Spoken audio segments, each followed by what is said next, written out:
Ooh. Ooh, it's time! Yay! Oh, and Max gets to see the... That was a funny cough. I don't know why. Welcome to Ultra Podcast Z, episode 60.5. A redo of episode 60. We're all here. We're all live. Chat is open. Max can't see it yet, but I gave her a little happy birthday banner. It's not quite her birthday, but it's her birthday really soon. Whoa, happy birthday. I did not know that. Thank you! Oh my goodness, I did not know that I get a birthday banner! That's so sweet! So yeah, you get a little birthday banner right there. Oh, that's awesome. Actually likes me! See, I don't... Yeah. It's not just me picking on you all the time, which I will do, but... Yeah. But anyhow, we're here on a very special point 0.5. For those who don't know, our point 0.5 episodes are whenever we're not on Tuesdays. So we're on a very special weekend episode. As always, I'm Manuel, leader of Etiquette Connections, and always hosting these dealios. And joining me tonight is Max. Introduce yourself. Hi, I am melancholiaah. I am a vocalist. And I perform sometimes. Yes. It's so funny. No, it's so funny, guys, like everyone watching, because I actually didn't introduce these two to each other. So Not at all. Yeah. So yeah, I did it. Oh. No idea. Hi, nice to meet you. I know. Yeah, we didn't even introduce ourselves yet. Hi. Yeah. Very nice to meet you. It just dawned on me this second. I'm like, oops, that was an oversight. Yep. Okay.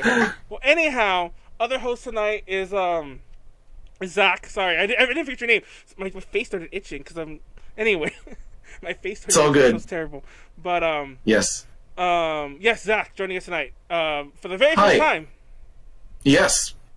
So hi, I'm Zac. I live in Nagoya. I've been an idol guy for like 11 years. Went to stuff in Los Angeles and Paris and New Jersey, and now I live in Japan, as I said. So doing that idol thing, pretty much. That's me. Yep. Nice. Good to be on the show. We have a lot of good stuff. Let me just get started on actually updating our little topic thingy there, because I never do this. I came up with this idea once, and then I've only done it that one time.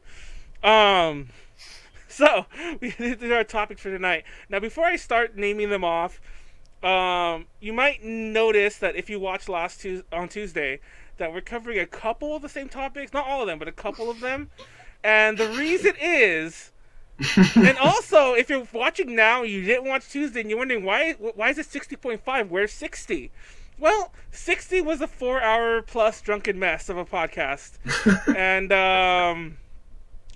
even though I named the topics at the top of 60, we didn't actually cover, like, even half of them. So, yeah, we were doing some of that. So we're going to intro, talk about some podcast news, some host stuff. We're going to talk about some of our favorite anime openings, talk a lot about Animal Crossing. I didn't write it into our little topic thingy, but we're going to talk about Gackt's recent tweets. That's a really fun topic I think we should discuss.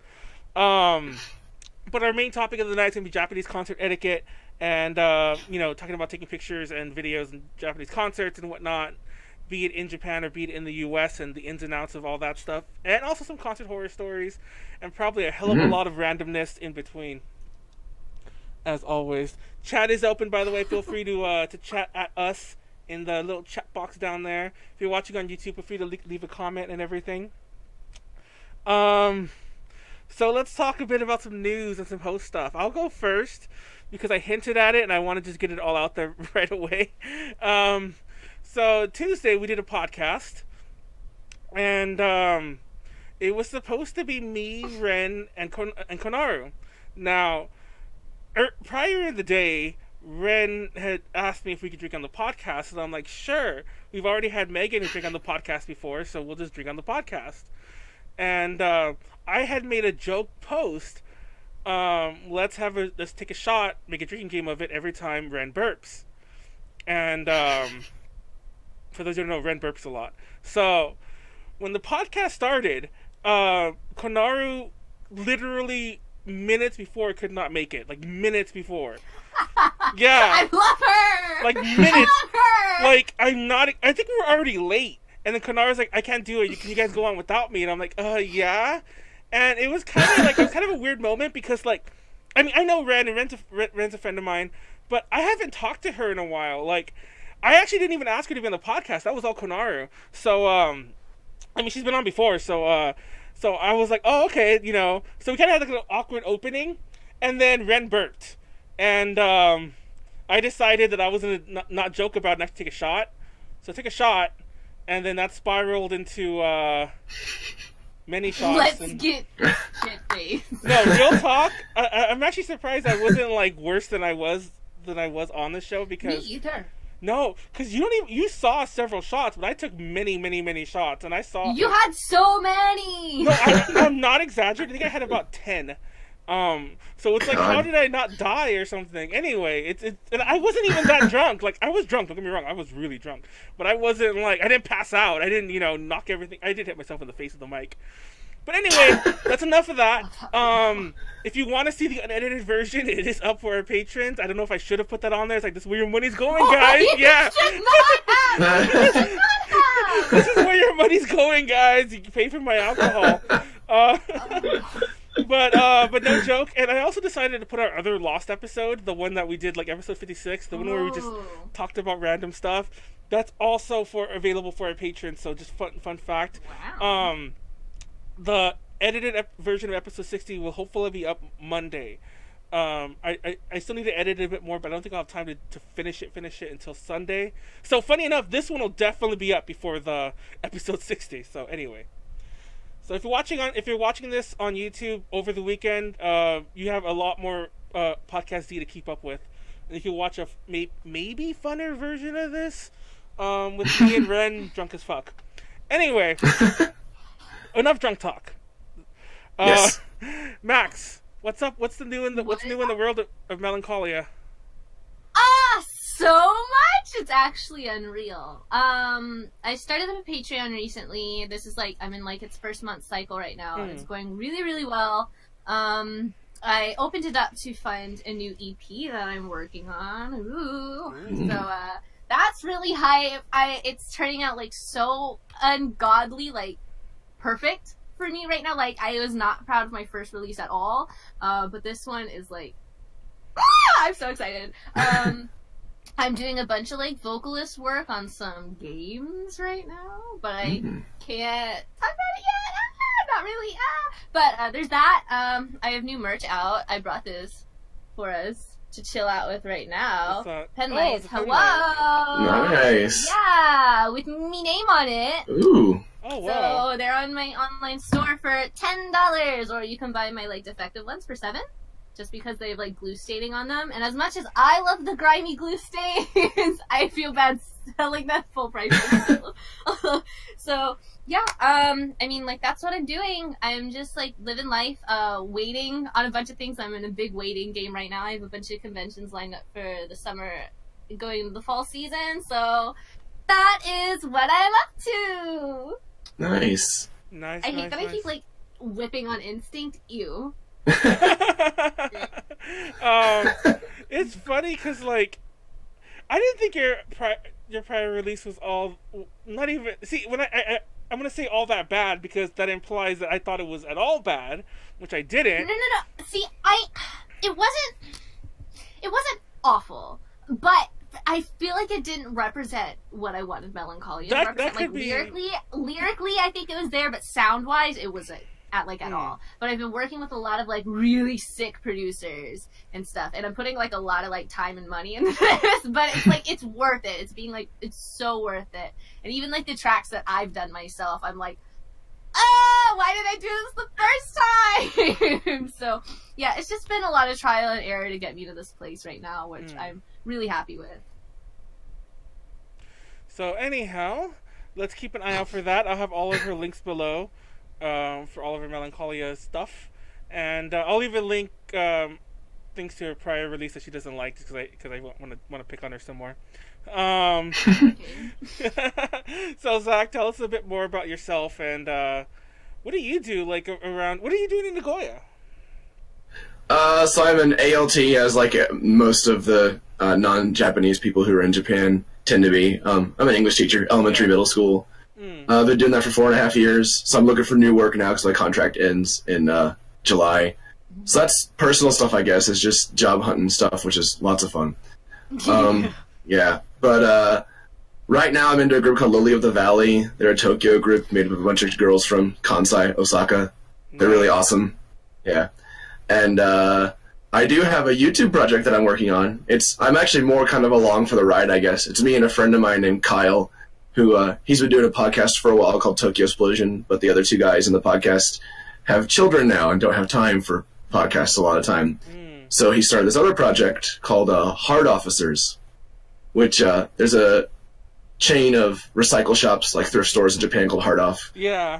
And so we go to thrift stores and we just like get video of us walking around talking about stuff, picking up games, buying games, talking about games. Mostly games, sometimes like electronic music kind of stuff, but mostly video games. So we just started that like a month ago. We have 3 episodes up now. Upload every Tuesday, actually. So if you want to check that out, it's at it's at 9:30 p.m.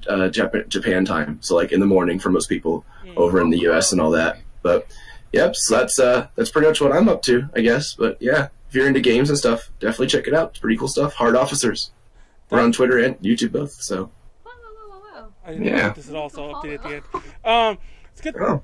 No, because it's funny because when I put out a call for a potential guest host and you tweeted back, and then I looked over your thing, and to be honest, I kind of forgot about you until I mean, I'll be real. I kind of forgot about you, but I did. Well, you don't know how to talk to people. I don't know why I said that, but I will say that I remember, like, I was like, oh, he favorited my tweet, so that's cool. Man, he didn't get back to me at all. So I'm like, oh, well, I guess that's that. That's not happening.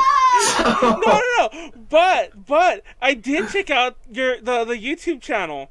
And nice. Yeah, great. Which is how I came across you again, and I was like, Ooh. oh yeah. So I remember that guy that I just totally tossed in the garbage. Yeah. I'm such a jerk. Anyway, I said that, but no. I do regret not. Then again, since you said Tuesdays, I don't know if you could have done our. Actually, I did ask you to do the Tuesday, I think. Tuesday night for when you guys record is very much in the middle of when I'm at work, so that does not work. I would love for it too, but in a very different universe. You're lucky that you missed out. Exactly.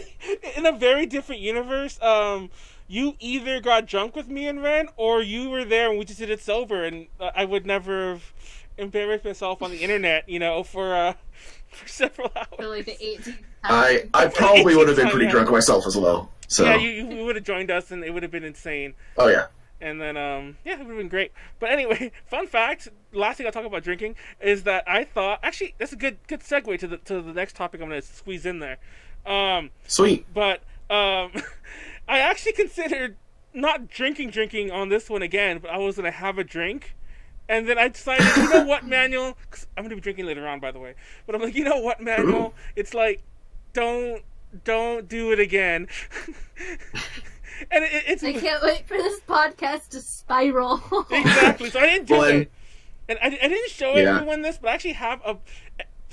If anyone's a computer person out there, you're probably gonna hate me for saying this, but I have this coaster that CD Japan gave me for free years ago. It's like a little thing, but it's like some Japanese thing that CD Japan gave me for Christmas. Back in the day, they would send you things if you ordered from them a lot. They would. Yeah. It's true. Yeah. So they gave me this one Christmas, and I have it on top of my computer so I can set my drink on it.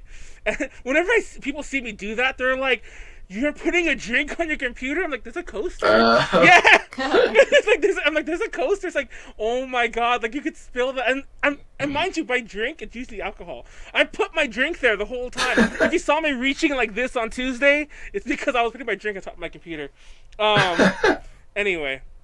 So yeah. Speaking of drinks, I'm not sure if one of our people that some of us might or might not have seen these of. I don't know. I said that really badly.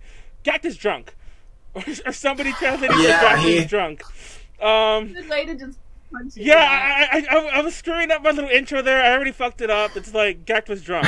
And by the way, I decided just to curse there because if we read some of these, we're probably gonna get Oh, by the way, the podcast, because I uploaded it for patrons, it was demonetized.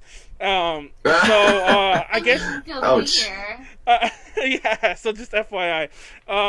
Anyway, so, I don't know, Gackt's kind of gone off the deep end. So. Yeah, I looked at these before we started the actual stream itself, and I don't follow Gackt on Twitter. I mean, like, I know who he is, but yeah, this is some pretty, like, high quality material here. I'm like, I'm almost. I don't think he has someone translating these for him. I think he's writing these himself. Maybe He has to be. Yeah, like, because these are. And the thing is, a lot of them are like really, really, really suggestive. But I look at the Japanese, and what he's saying in Japanese is pretty much the same. It's not an inaccurate translation. He's just saying crazy stuff. Yeah, it's funny because same thing you said. I actually I asked them, like, are these correct? And I'm like, this one can't be correct. And they're like, no, that's about right. Like, I don't know, like, yeah. And I'm like, I don't know what that's in reference to, but yeah. So, like, we'll look at, I have them all up there right on the screen right now. Well, these aren't all of them, it's a collection. By the way, I want to shout out to my friend Alice. I stole this picture that she made herself because I was too lazy to make one on my own, so I stole hers. So she's not too public, so I'll just say her name and hopefully that counts, you know, for like theft. But anyway, that's how theft works, right? As long as you tell everyone who you stole from, it's all great. Max, I'm gonna rob you next time I see you. And it's like, hey everyone, see this wallet and all the money in it? You literally haven't seen me for like 2 years, so bring it on. So anyway, thrusting is good. Do you want to be thrust into too? Okay, but have you seen videos that like go along with these? Yes. Oh, because it's on Instagram, right? Yes. Yes, they're on Instagram, but the Instagram is private. But yeah, I know. I just clicked to look at it, and it won't let you see it. So no, they're all maybe like, they're all like, hey, no, because you, I think this, somebody has it. I saw it upload. Somebody reshared it, or maybe they just like, you know, screen shared it. Maybe they haven't had him added or whatever. I don't know. Anyway, it doesn't make it any better because apparently he's basically like the physical trainer of like his staff, I guess. So he's like working them out, and I'm like, the one about the rectum. What's that one? That's my favorite one. Do you want me to thrust it all the way into your? Because it's the best one. Do you want me to thrust it all the way into your rectum? Like, I would not. I've been quoting that. The word choice is exquisite. Rectum. Like, who uses the word rectum? That is some classic Japanese dictionary use right there, translated to English for sure. Yeah. Oh my god! All the way into your rectum. I'll tell that story in a second. But I just love that one. It's the best. And there's no way, even with the accompanying context, that's not still weird. Because like in the video, there's like a guy and he's like on top of him and they're like doing some leg workout, and I'm like, dude, that's like, that would be suggestive without the comment about all the way into your rectum. And and he has a whole bunch of tweets that are like, I like multiple partners. Yeah. Don't go it alone. It's better to do it with more people. Like, I'm seeing a whole just mess of tweets like that around the 25th of March here. So that's cool. You can come a lot. That's just like, just straight up, you can come a lot. And that's a very obviously spelled come, by the way, just saying. Demonetization out the window. But and those who can't come themselves will absolutely come by my hand. Funny if that come is just spelled C-O-M-E, like, you know, directional come, but directional come. Oh my god, that gave me a funny visual. But anyway, I'm gonna shut up now. Wow. We're getting off topic here. Was there even a topic for this? But no, I don't know if you're familiar with this, Zach, but there's this thing going around Facebook. What's it called, Max? That, I don't know if you use it, that where you can ask people like secret questions, kind of like Saraha, but like, I don't know what it's called. I don't know. Oh, the like question. I don't know what it's called in English, but it's a question box thing, right? Yeah. So yeah, that's I've seen it. That's going around right now, like pretty big, at least in our friend circles. I think it's going around like in general, but who knows? Echo chambers and how they work. I don't know. Anyway. I made a post like that, and I've been like loving the people because nobody asked me anything serious. They just asked me bullshit. But one of my friends, you like, get what you dish out, Manuel. Huh? You get back what you did. Oh yeah, just BS. No, one of my friends with no Karma. chill, he didn't even like anonymously send it to me, which I would have posted it if he did. He just straight up in the comment section of my post, he's all like, "You want me to thrust it all the way into your rectum?" And I just could not stop laughing. And I want to say yes, but then I don't want that all on my public feed. I mean, I don't want him to. But I'm just like, Man. or do I? I don't know. I'm just kidding. Yeah. This conversation is getting But weird. I will say that question mark thing is really, really popular on Japanese Twitter as well. Just a heads Oh, up. is it? So, yep. Yeah. It's all over the place. It's But also, I was seeing things about this as well. Wasn't Malice Miser on a magazine cover for like the first time in like like somebody said like it was like the first time in like a big chunk of years, and it's also like the same like anniversary of like Gackt just being Gackt. Oh. And everyone's like, let's see the differences. Like Malice Miser's up here on magazines right now, and Gackt is. It would be about like 20 Sweet. years, but that's still Yeah. that's amazing. By the way, Malice I- Miser, man. oh my god, I knocked over my light. I'm trying to reach for something, and I don't think I can. Hold on. Oh my god, I'm making such a reaching for this. Oh my god. Oh my god. Okay, I'm not grabbing the others. I'm gonna try. Uh-oh. Oh my god, I broke everything. Do I? Okay, whatever. That'll do. I'm gonna be super white for a second. See, I actually used to be a huge fan Sweet. of Malice Miser. I used to like. Oh. And it's funny, the one thing I pull out does not have Gackt on it. This is when Claw was in the band, so all that was for naught. I'm just throw it on the floor with the alcohol. I actually Cool. did. Someone out there hates me for doing that. If you do, go to my little message box on my Facebook, whatever that app's called, and tell me you hate me.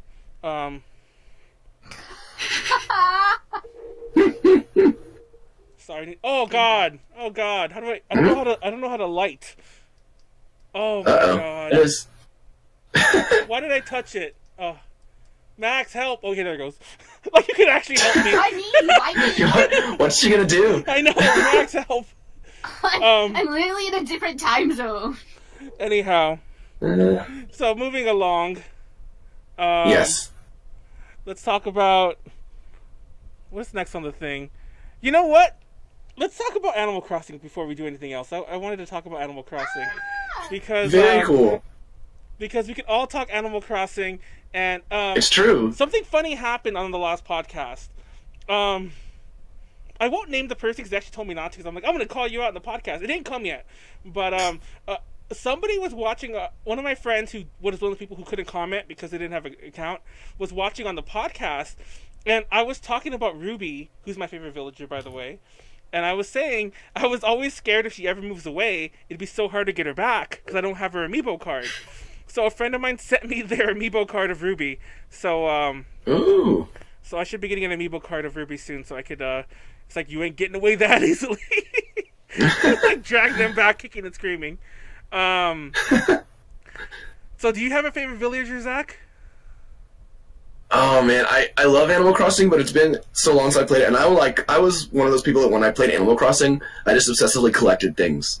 So Did like you play on the GameCube? that was like I played it on the GameCube, and I played it on the original DS version, and I played the 3DS version, but I haven't played any of them since. So it's been a really long time. But I'm a cat person, so pretty much any cat comes to my town, and I just like lose my mind. So I don't know. Like, I'm not a big fan of the cats, and I'm also a huge like non-fan of the frogs because most of the frogs. Yes, because they usually have. Like I love Ribbot. I think the frogs are real cute. I'm way down with the frogs. No, Ribbot's my favorite. Ribbot's my favorite, by the way, because he's not actually a frog. He's Ribbot a is robot. cool. He's my favorite Definitely. of the frogs. He's the only frog I like. All the other frogs, no. Okay. I knew from the get-go that you gave me bad energy, and this is why. This is why. Because I hate the frogs. No. Okay, Like, are you kidding me? no. When All of them? yes, today I was playing. Today I was doing because in the 3DS one, you can work in the cafe to get like all the cafe Yes. stuff. So I'm working in the cafe, and no frogs live in my town. I run them out. Ribbot stays. I love Ribbot. God. So the frog. And a frog. We need to talk about your Animal Crossing ethics. No. Yeah, that's gentrification, man. It actually is probably. It's better. So, I actually wanted to get the other beans anyway, like the bad. Okay, because the way it works, just to explain the game really fast, is 3 villagers come in. And then 1 villager who's like a special one, like somebody like, you know, like Tom Nook, or Isabel. Mm-hmm. But the 3 villagers can potentially be somebody not from your town. So, and if you do perfect, you get superb beans, and it goes down as you like screw up with the customer's orders. But when that frog came in, I was like, now is my chance to get the beans I never get because I always serve them so well. So I made sure to give that frog the complete opposite of what they wanted. I'm like, no, I don't. You did not. I did too. I'm like, I do not want you. No, you did not. I did too. And I'm like, don't you come back to my cafe.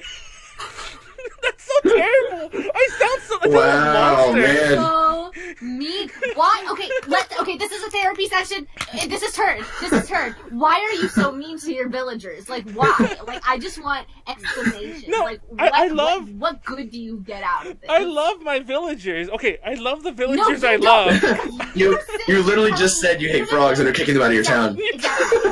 And he was telling me, I'm not even joking. He was like, oh, sometimes I'll just walk around their house and dig holes in front of their doors so they can't get out. And I'm like, Manuel, you can't do that. He's like, oh, well, I did. And I didn't know that the toy hammer, I didn't know the toy hammer was a thing until, like, not recently, but, like, I've been playing for well over a year before I realized what the toy hammer actually did. I just thought it was a souvenir item you got from the island.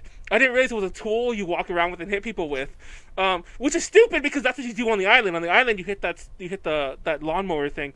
But so now I carry that with me, and I'm like, when I don't want somebody around, I just like I hit them, I follow them, I just hit them and hit them and hit them the whole time until they go back to their house or something. So awful. Really awful. Like, that's the worst thing I've ever heard in my whole life.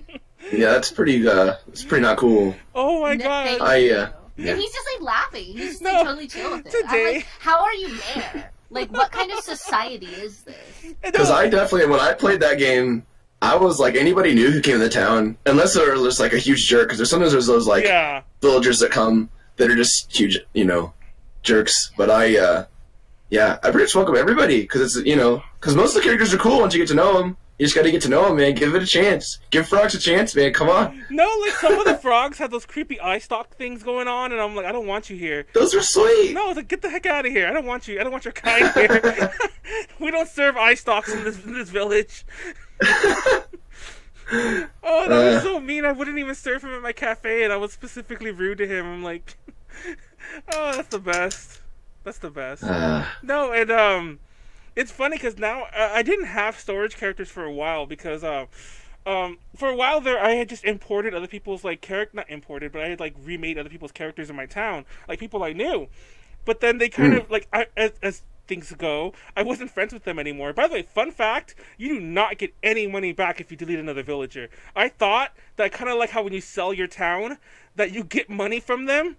Any money you invest in a character is gone when they're gone. So, and they took everything with them. I was so mad. But anyway, but now that I made more storage characters, usually, I don't know if this makes me better or worse, I let them be mean to the to the villagers. So I look like this nice person, where like the mean people on the hill. You're such a I don't know if I think that's worse than what you were just saying. No, it gets even better. I told Max, and I'm not joking. I'm just waiting. Because I want to move some trees. I'm waiting for them to grow if I cut them all. I'm waiting for the new ones to grow before I cut down the old ones. I'm making Max. I have to call her Max because Melancholia doesn't. Actually, I already checked. Melancholia doesn't fit, so I have to like making Max, and I'm putting her in the corner next to Rossetti because I have this corner I don't like because there's like a rock there and I hate this placement. So I'm putting you in that corner, and you're gonna be the mean one who like actually does all the hurting to the villagers. No.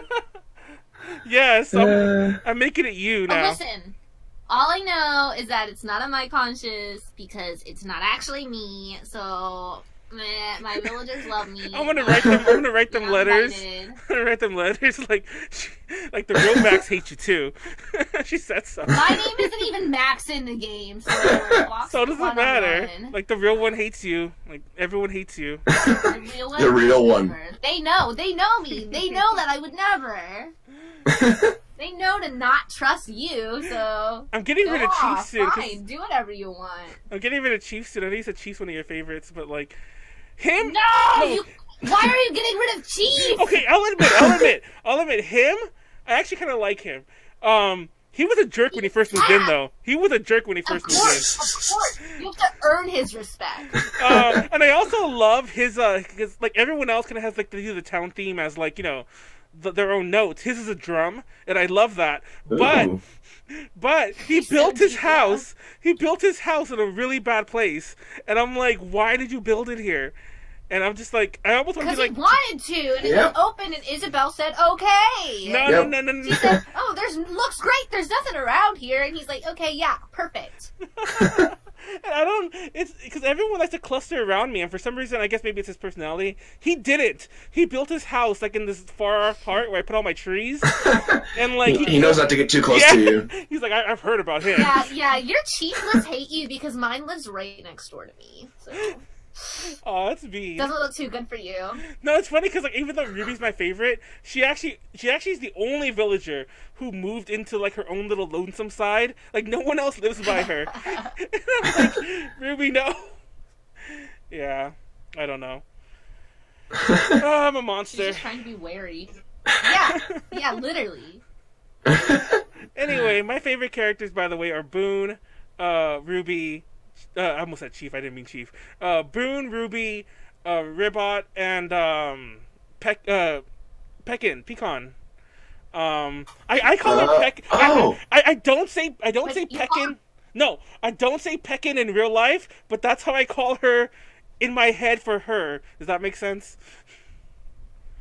Yeah, but I don't want it to make sense.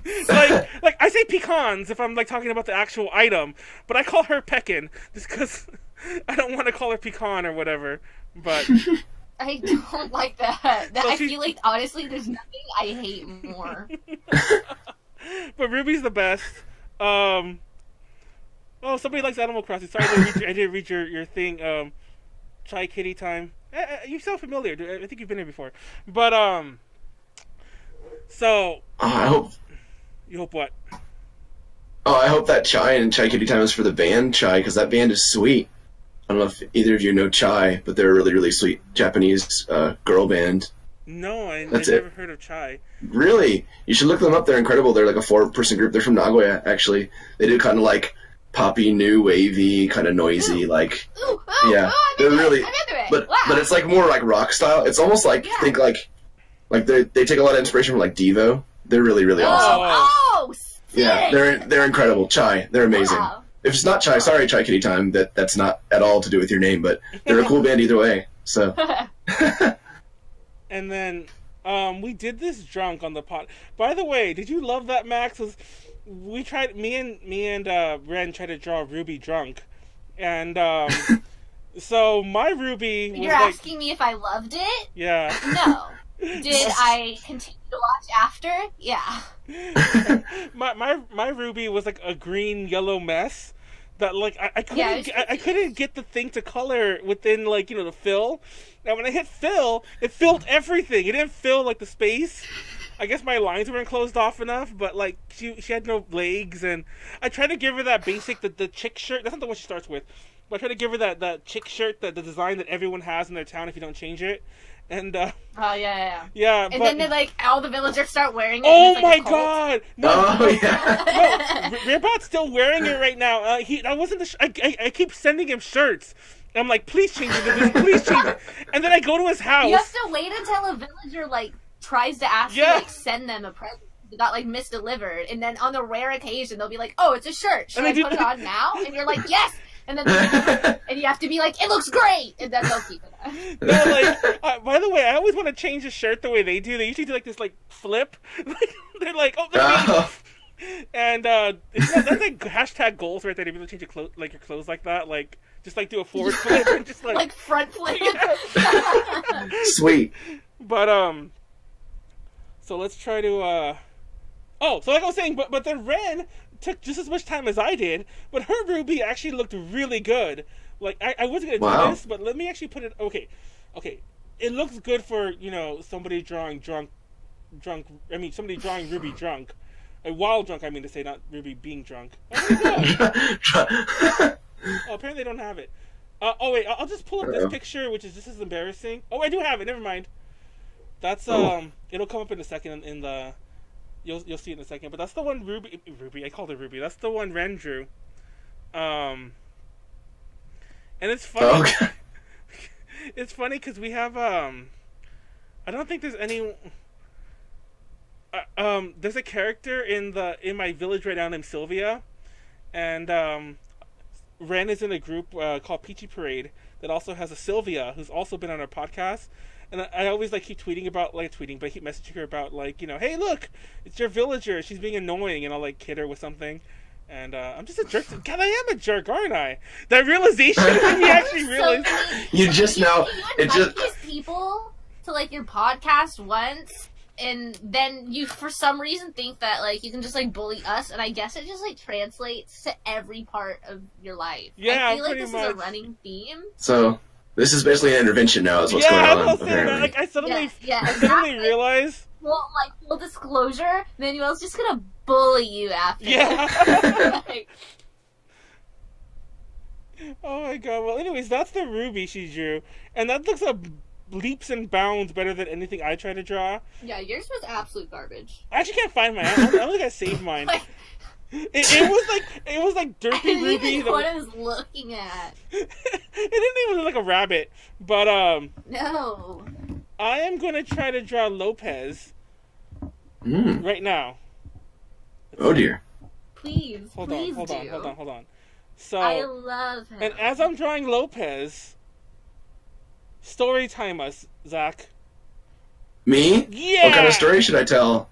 I have stories. I can tell stories. Tell us a story of your funniest thing that happened while you were teaching your children. I'm sure that children say the darndest thing. Oh man, I don't know. I keep a pretty I don't know what to say. I'm pretty. I wouldn't say strict. I'm cool. I'm chill. I try and keep it fun. But my kids are actually really nice and awesome somehow. I mean, it's every now and then. What was it? At my middle school, there's a lot of kids that they're the Yankee types. They're the real deviant. Yeah, there's one kid who he graduated, and every year at the graduation ceremony he has a motorcycle, and the whole graduation ceremony he's zipping by the school revving his engine, making a bunch of noise while these kids are walking in this really specific formation and bowing and getting their graduation papers, and it's this really stiff formal event, and then you hear in the background as this guy's zipping around because he hates his middle school apparently. But so that happens. That's pretty cool. But in terms of stuff that happens in class, it's pretty mellow mostly. There was one time there was a kid who was just one of the troublemaker kids, and he hadn't done the test, and they needed to go over the answers for it now. And I was teaching with a teacher, and I was like, "Hey, should this kid not be here? Because he's just going to get the answers to the test, even though he has yet to take it." And then it's "Man, I don't care.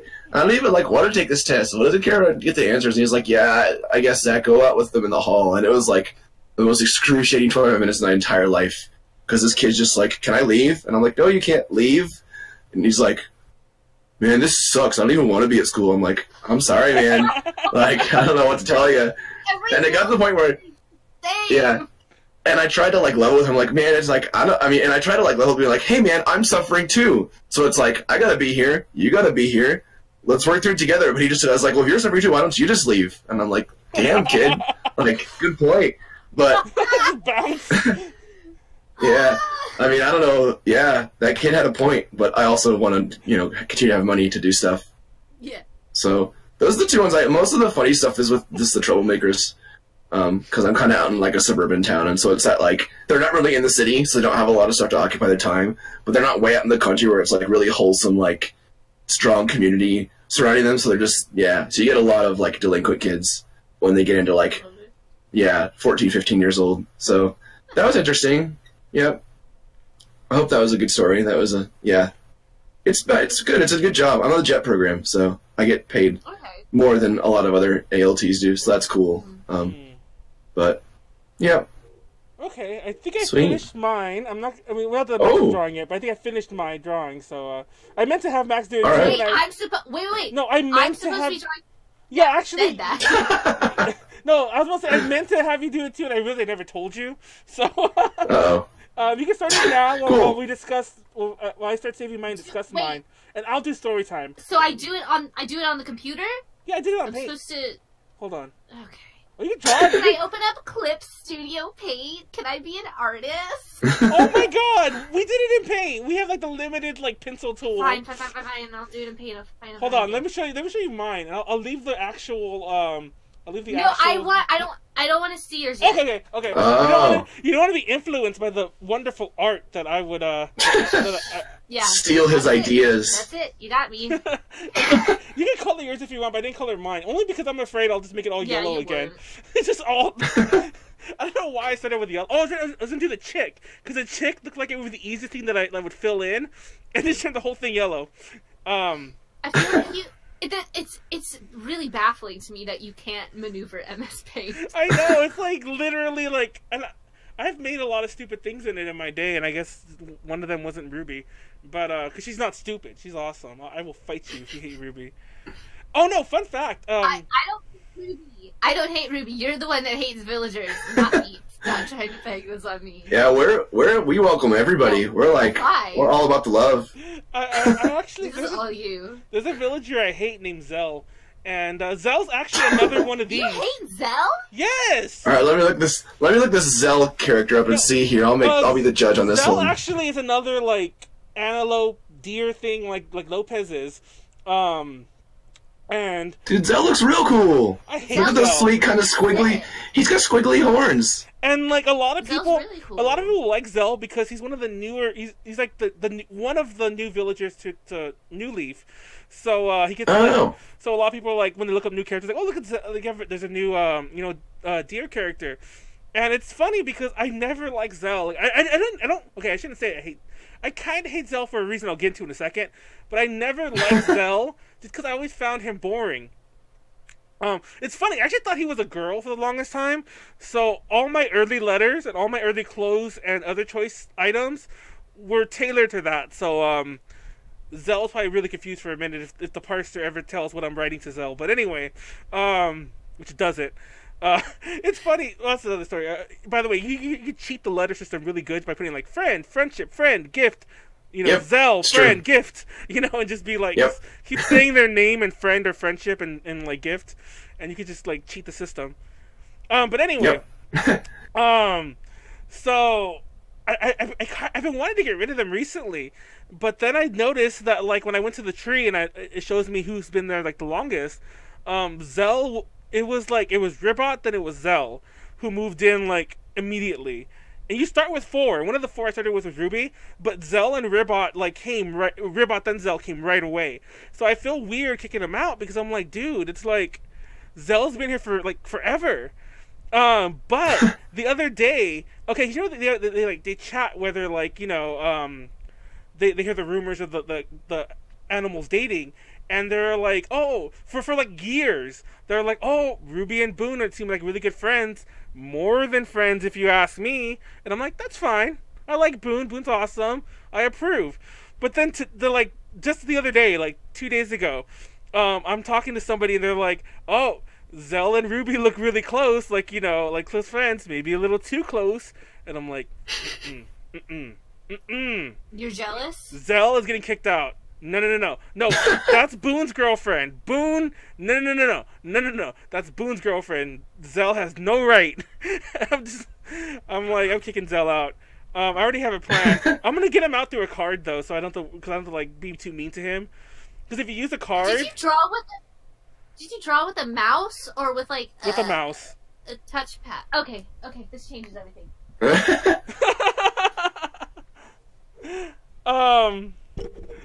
Touchpad's easier, I would think. Don't you think? Oh, absolutely not. Absolutely not. No, like, there are times when I draw with a touchpad, like, when I'm sending somebody, like, a BS picture. By the way, it's funny, I actually was super prepared for this podcast. I'm not anymore because I don't feel like opening it up. But I saved, obviously, you might imagine, without even me having to tell you, there are definitely programs, like, or not even programs, like, sites on the internet you can go to, and you could both draw together, and, you know... Oh, yeah, I've seen this. Yeah. Because I don't know if you guys remember the days of AIM or the days of, like, you know, Microsoft MSN I or whatever AIM. the heck, or, you know, whatever all those... Especially AIM. Yeah. But all of them Yeah. had it. All of them had a version of it. I think Microsoft's thing was just Paint, but all of them had a version of drawing together. And it was always funny because, like, a lot of times, like, when you would draw together, like, I guess, like, they wouldn't know how to transfer each, like, stroke over. So usually if each of you saved your own version and then sent it to the other, they would look a little different because, like, you know, one person would have more strokes than the other. That sounded weird. But anyway, I used to do that a lot. And I kind of, like, I wish that existed in, like, all current chat things. Like, someone should tell Discord and, like, you know, like, Facebook Messenger and everything to put in, a shared... I'm sure there has to be one for Facebook. Because, like, there's all those games. Probably one of them is a drawing thing. But I want to draw together. That's too much to ask. That was my original idea for this, that we were gonna like live draw, like combine our powers to draw logos. Yeah, and we could have even done it like Bob Ross style, where it's like, oh, look at this happy horn, look at the happy horn. With the computer mouse. I Absolutely know, not. nothing's happy about the horn if you have to draw it like freehand with the mouse. Sad horn. Yeah, I'm having the worst time of my life right now. I have not drawn with a mouse in eons. Literally eons, like, you know. Speaking of eons, well, it's not really eons, but like, oh god, the black hole picture. Hey! The Eye of Sauron. Oh yeah. The Eye of Sauron in space. That's Yep. That's a current thing. That's pretty cool. I was like, oh, that's good that it's a picture. I was like, that's neat that they finally were able to do that. And that was about the extent of my feelings, I guess. But very cool. I mean, like, pretty awesome that they were able to pull that off. No, but, I'm probably like, yep, I'll hashtag it like black hole picture, maybe, and I'll even put a timestamp. Maybe someone wants to yell at me. But like, I legit, and obviously I don't understand anything. By the way, FYI, like, science was my weakest subject forever. I took the bare minimum and I barely passed what I had to pass. And I mean barely. Over the years, like in school, and I just don't understand how you could get like thousands and thousands and thousands, or like a couple thousand terabytes, like several 100,000 gigabytes, like all the you know, the storage capacity needed to render that image or whatever, and it's just like the blurry Eye of Sauron. I'm like, I just don't get it. It's like, do you understand how far away this is? This is like, how many millions of light years away was it? Like some insane, So far. crazy. the blurry Eye of Sauron. I don't know. I still don't like. You're so judgmental. No. Well, because I saw a tweet that was someone who was like, so this picture of the black hole thing is cool and all, but isn't it just like a bunch of like random data of all these weird like light forms just made into an image? Oh wait, that's every picture. So it's like, I mean, that's why there's so much data. It's because there's so much calculating that has to be done of all these little tiny little factors of, you know, various infrared and all this crazy stuff that I don't understand at all. And so I mean, like, yeah, there's probably just like insane calculations going on there to get that picture made. But so, that's what I'm guessing. If you want a real answer. Apparently, I just don't science. So oops. Yeah, I used to be really, really into science. Then I had a teacher in 5th grade who hated me, and I stopped liking science. So good job, my God. Perkins. Actually, same. 5th grade was a ruining year. Yep. So I was in junior high, right? Middle school, whatever. I was in middle school, and it was 8th grade. It was like my graduating year, you know, going to high school, and I had like whatever the fuck science class they give you back then, and okay, I've had this story that I could tell multiple versions of the story, but I'll just tell this one. I was kind of like a delinquent kid when I was younger. Not really. Let me rephrase that. I used to always do perfectly well in school, but like I hung around with a very, very delinquent crowd. Like, you know, and a lot of times, more than once, and this is one of them, I'd get lumped into like, you know, the delinquent crowd. I had a story one time, really fast version of it, where like an English teacher failed my quiz without even checking it, and then they're like, "Oh, you did pass. You got an A, perfect score." And I just, and she apologized to me a million times. Probably thought I was gonna tell my parents something like that and get her in trouble. But like, I don't know why I didn't. Like, I'm actually, I am that petty, but I didn't. But like still. Yes, exactly. So I'm surprised I didn't. I don't know why I didn't. I was probably just too busy. But anyway, but no, a very similar thing happened, and this science professor, teacher, she didn't like me for that very reason, and we had a group project, and I'll admit, of course, like all my little delinquent boys, guys, and there was girls in there too, but all my little delinquent gang were like, let's all work together, and Manuel do all the work. Which you might be like, oh, that's kind of fucked up. Like, let's be real here. That's the way any group is. At least it's my friends who are doing it to me. At least it's like my friend stabbing me in the back. So anyway, so I did do all the work. Well, okay, to be fair, like some of them did help a little, but I did the lion's share of the work, and I turned it in, and she failed us. And so the way this works when you're in middle school, I don't know if this always works like this across the board, but like that class was a required class. And because it was our last semester there, we were getting moved to high school no matter what. But because we couldn't take it in summer school, we couldn't like graduate on stage if we failed it. And this was like a final project. It was worth so much of the grade that we basically all like got a D, and we all like didn't pass. And I just remember I was so mad, and I had to go to like the vice principal. I think we did have a dean. I had to go to the dean. I remember because I tried to go to the principal, then I go to the dean, this kind of thing. And that was a huge thing. And I did get my parents involved for that. And I remember I was just like, this teacher just hates me. And then my other story, and like, she was so like, and it was so annoying because like I could tell that like, I don't want to be this person to tell this story because it sounds so terrible. Because we weren't like this. We weren't. But I could tell that like, because like we were clearly. Okay, see, this makes sounds very like I have a big head. By the way, Max, you should almost be done by now. But listen, I want to do him justice, and it's very hard to do when I'm working with a mouse. So, I kind of hung out like, even though we were like delinquent kids, we were also kind of the popular kids because we had like bands and things like that. So like a lot of people like knew us, and we were kind of cool. So shut up, Max. I heard that's we were. I was in a band in high school too. Just a heads up. So I guess we're both cool. But like let's be real. You know those kind of things usually go. It's like you could have been like the nerdier person in general, but once you're in a band and people see you playing in a band and carrying your instruments or whatever the heck, it's like, oh, you're kind of at a different level, and it's like, oh, look at, it's the band guy. Anyway. Yeah, it's true. So anyway, my point to the telling the story is like this teacher was very young. Like she was like, I think that was her first year teaching. She was probably like 22. I think she was actually 20, I think she was actually 21 to be honest. But so she was really, really young, and I just think that she was. Oh, and I was gonna say she was very clearly the uber nerdy type, for lack of a better way to like. And I just think she also didn't like us because not only were we like. Were all of them failing. She was jealous of you guys because you had a band, huh? Yeah, I'm actually being serious. I'm actually being serious. And I think that's what it is. That's what you were going to say? Yes, it was. Wow. Okay, cool. Wow. I like how Max was like apparently just joking around. So sorry, Paul. Damn. Literally the most sarcastic. Yeah, that was definitely a joke, but okay. But that was actually that was my punchline, and Max stole it. But yes, that was, and it wasn't even a joke for me. That was my actual thought. That was your reality. Yeah.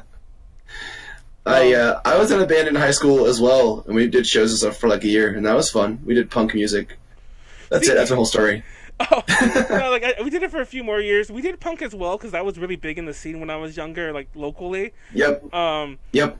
We also tried to be like cool and avant-garde on our own. I wanted to do a lot of jazz and other stuff like that. Like, I was really into noise. Like crazy. Nice. Noise. Hell yeah. And so yeah, like it was.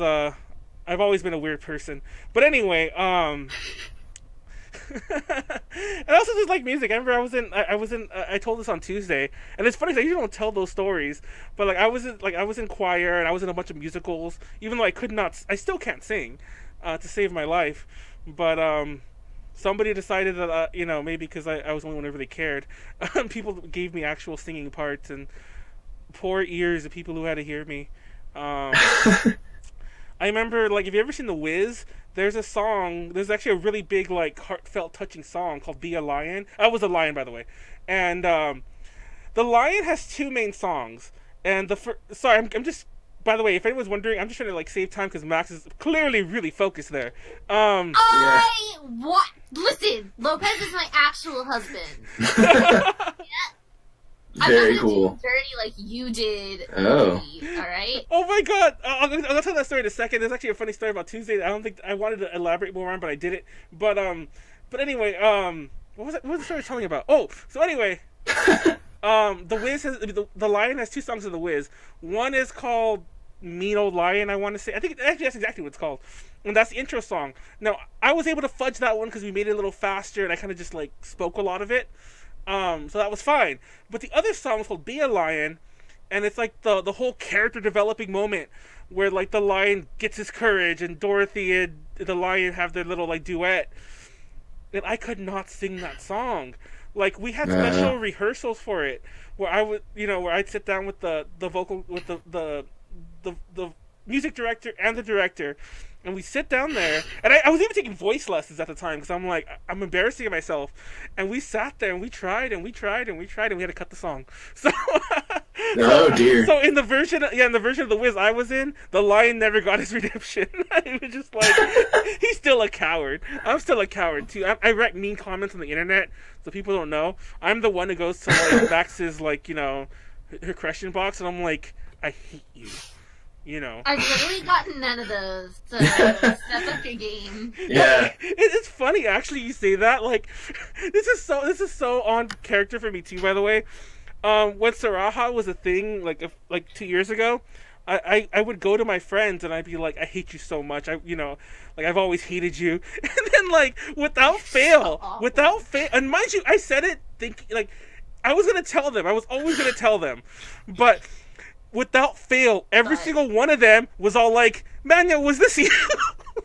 And I'm like, oh my God, it was. Like, I was, It's I don't have one of those myself, but I have friends who have used those and talked before, and it's surprisingly easy to tell who writes the question. I usually, think that is, and from what I've seen. I've never been able to tell. Really? No, like No, yeah. I suck at that stuff. And I think I also have a very, I don't know if you obviously wouldn't know this, but I have a very obvious way of speaking and writing as well. I'm always that person who has to make things just a little too long, a little too wordy, with a little too much correct punctuation kind of thing, I have a similar habit, yeah. I finished my Lopez picture. Oh! Let's see. Is it true? Magical moment. Hold on, I'm going to save it at the same time as I open it, because I want to get a... Oh, what the heck? Why did it do that? Uh-oh. Okay, never mind. It recovered. It was just being stupid. But I was going to say that that apparently like Ren's boyfriend in Animal Crossing is Carlos, and it's funny because she was getting jealous of Ruby about it, even though Ruby's also her favorite, and she's all like, "No," because like they were dating. Are you serious? Are you serious right now? What? Okay, first of all, I said no color. But second of all... Oh, no! You said I didn't color it. You never said, Max, you can't color this. Oh, where did True. it save? Thank you. Okay, well, let's look at mine first. What did I call it? I named the file Koska. Who's Koska? Why did you name it Koska? Who is that? I don't What? know. Look at mine. Mine looks like a goblin. Hold on, wait till it loads. I love mine. Mine looks like and look at the way he's... I didn't want to draw hands, so I put his hands behind his back, which is why he's like... He literally doesn't even have hands. He has hooves. Oh yeah, you're actually right about that. You didn't want to draw stubs? Okay, that was me. I should have gave him the hands. It would look even weirder. But that's mine. Now let's load up Max's, and you're gonna see. Can't see it. It'll show up. Don't worry. Yeah, I can't see it yet either, but it'll take a little, I guess. Oh, Here. I put mine over. I'll leave it over my face. I like where that one's at. Wait, no, that is so. Oh wow, okay. That literally looks like. Okay, wait. Okay, That's like a goblin creature. Yeah. That's exactly what I was. Like, do you know? like, oh my god, the main, like, gremlin, goblin, whatever, ram dude from Pan's Labyrinth. Yeah. That's what he looks like.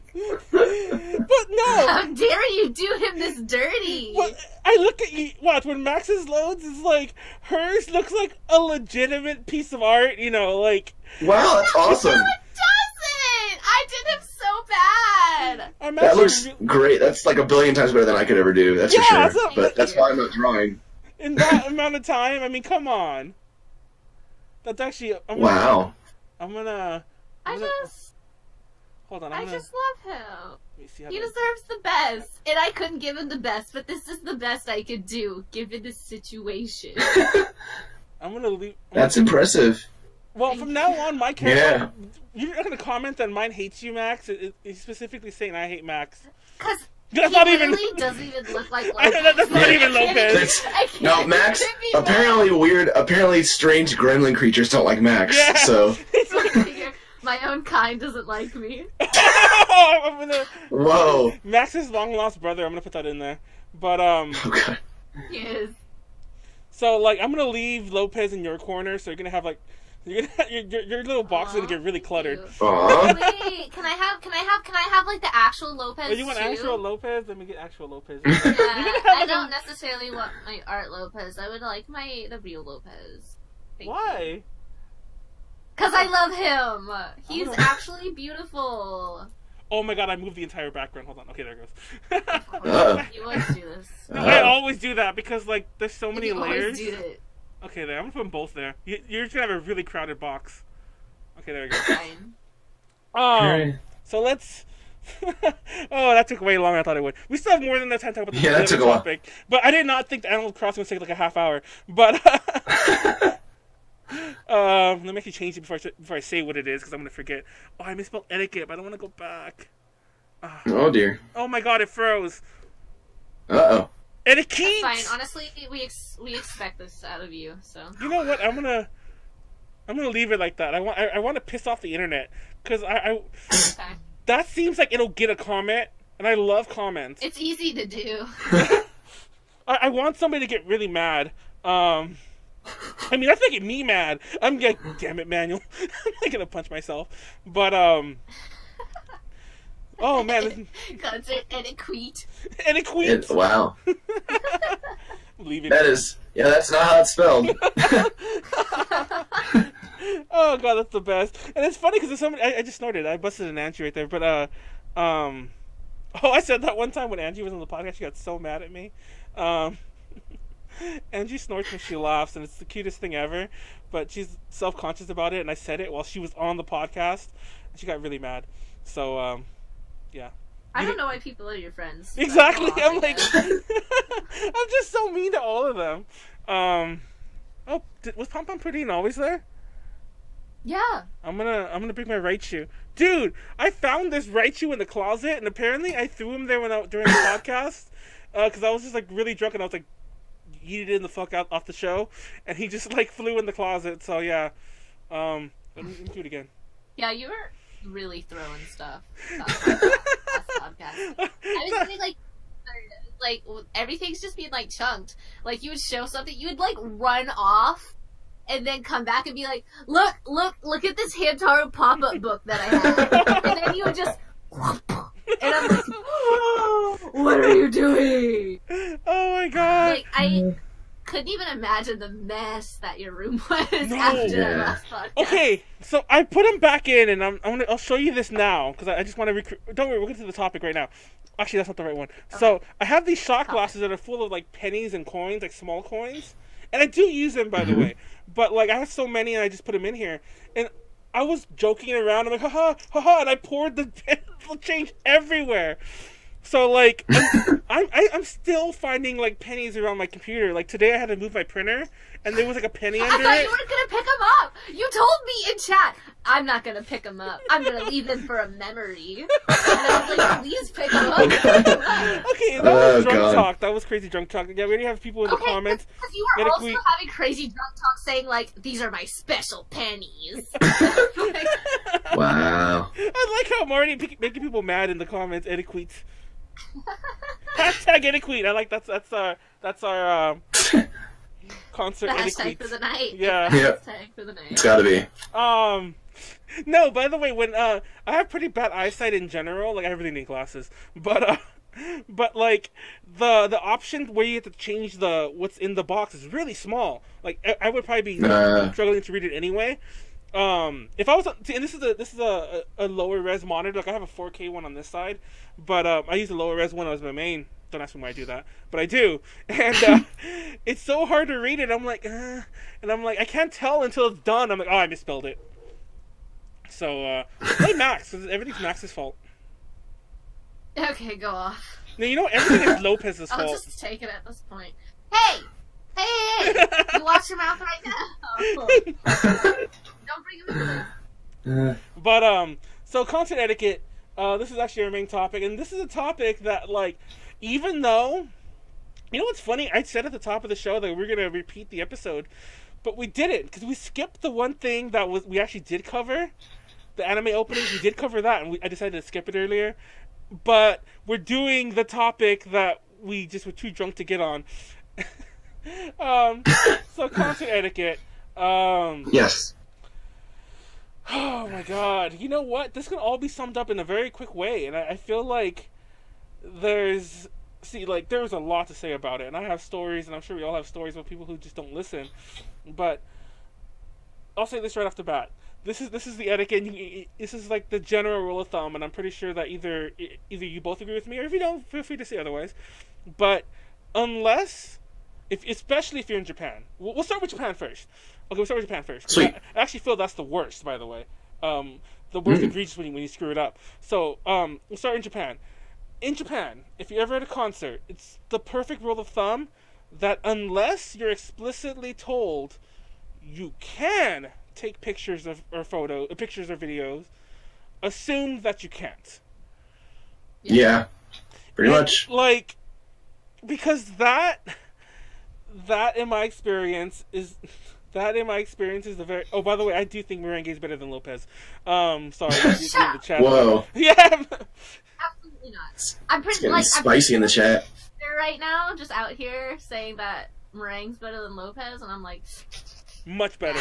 I'm gonna put Lopez, because I do have Lopez's card, by the way. I'm gonna put Lopez in my town and be really mean to him, but do not. Just because it'll upset you. But so anyway, but yeah, concert etiquette. So anyways, because one of the good things that, well, let me actually back up a little. Let's talk about why this topic came up in general. So Perfume was on tour. Perfume. Yes. Yeah. Yep. And it's funny because this is a thing that, and it kind of ties it all together, even though we didn't cover it all yet, but we'll get there. But this kind of encompasses everything, because they're on a world tour right now, where they're going to, I forget where else they're going. They definitely went to, like, Taipei and somewhere else, because a friend of mine saw them in Taipei, I believe, right? But they're in the U.S. right now. I think they're... Yep, they are. But they went other places before, and they're going to places soon. I forget exactly, but they're doing several countries. And immediately when they come to the U.S., and this was a thing that they did last time they came to the U.S. I'm not sure if this is always their thing, which I would assume it is.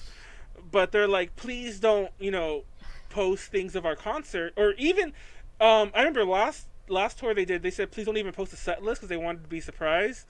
But they also said, like, don't post anything. Like, we want it to be surprised and unique for everyone. And of course, the first show, it's like there's somebody who records the whole thing somehow, and the whole concert's like on YouTube. The set list, of course, is out immediately. There's pictures. So, by the way, full disclosure before we go any further on this, if you go to my personal Facebooks, if you go to my personal Instagrams, I don't use Instagram that much anymore. But if you scroll through it, you'll see a lot of concert photos and videos. I don't think this has to be explained, but for the past several years, I've done countless events as press, and I usually don't even go to concerts unless I am press.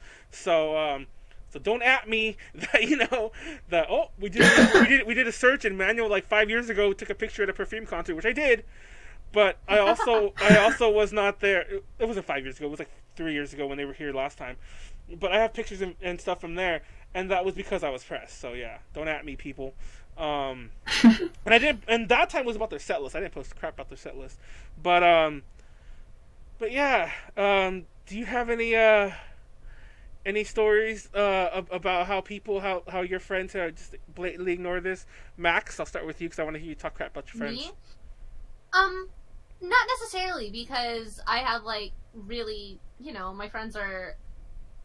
I think that I am with a crowd that understands that this is a thing. And not necessarily just with, like, the Perfume concert in general, but just, like, you know, like, every, like, Japanese artist that... Well, I don't know. I don't necessarily talk about this with my friends, you know. There's a lot of, like, artists who will come from overseas to perform at, like, specifically anime conventions here. And I'm sure, like, me personally, I still don't like to take pictures until, like, I'm in, like, a meet and greet session and I buy a photo with them. You know, like, I don't... That's, like, my memory, you know? I don't need to, like, take pictures of, like, the stage and stuff. But I'm sure I have tons of friends that do that. But whenever you're in Japan, it really is a totally, completely different ballpark, especially whenever you're watching, like, idols or anyone that can be really considered, like, more of, like, the talento and, like, artist side of that versus just, like, a band and stuff, which I'm sure that they're also, like, hey, it's not, like, great to do.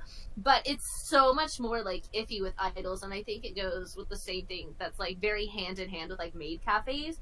And I think it's really for that, like, same reason. One, as terrible as it is, they want to milk you out for your money for pictures of them, you know. So you shouldn't be taking pictures of them just because they want your money.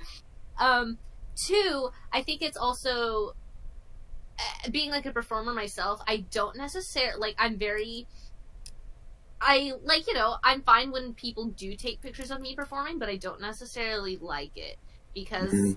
I'm not gonna lie, when I'm performing, I'm not, like, pretty. I'm sweating. I'm, like, screaming. You know, things can get very unflattering. And also, I'm sure in Japan, there are gonna be some people who are gonna be trying to get some unflattering, flattering photos for themselves. You know, and that's just what's gonna happen. So just a lot of times for protection, and it's the same thing in, like, maid cafes, as I was saying. Like, I work in a maid cafe, and that's a big rule of ours, like, no pictures of us. Because, you know, we have to protect ourselves. And I think that a lot of it has to do with that. Like, a lot of it is just protection against the artists and the performers themselves. And I'm sure, like, if we were in a better place in the world, sure, take pictures of the concert. But I don't think that we're necessarily there. And also, they want your money.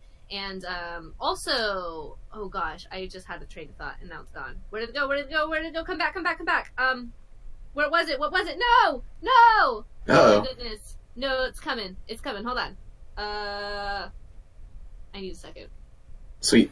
Your rush is a good roll, too. Where is it? Where is it? Oh, I'm so mad! Oh, I'm so mad! Wait. Oh, Lopez. It's all Lopez's fault. Oh, shut up, shut up, shut up. It's not Lopez's fault. It's not Lopez's fault. Concert, picture footage. Maid cafe picture. You know.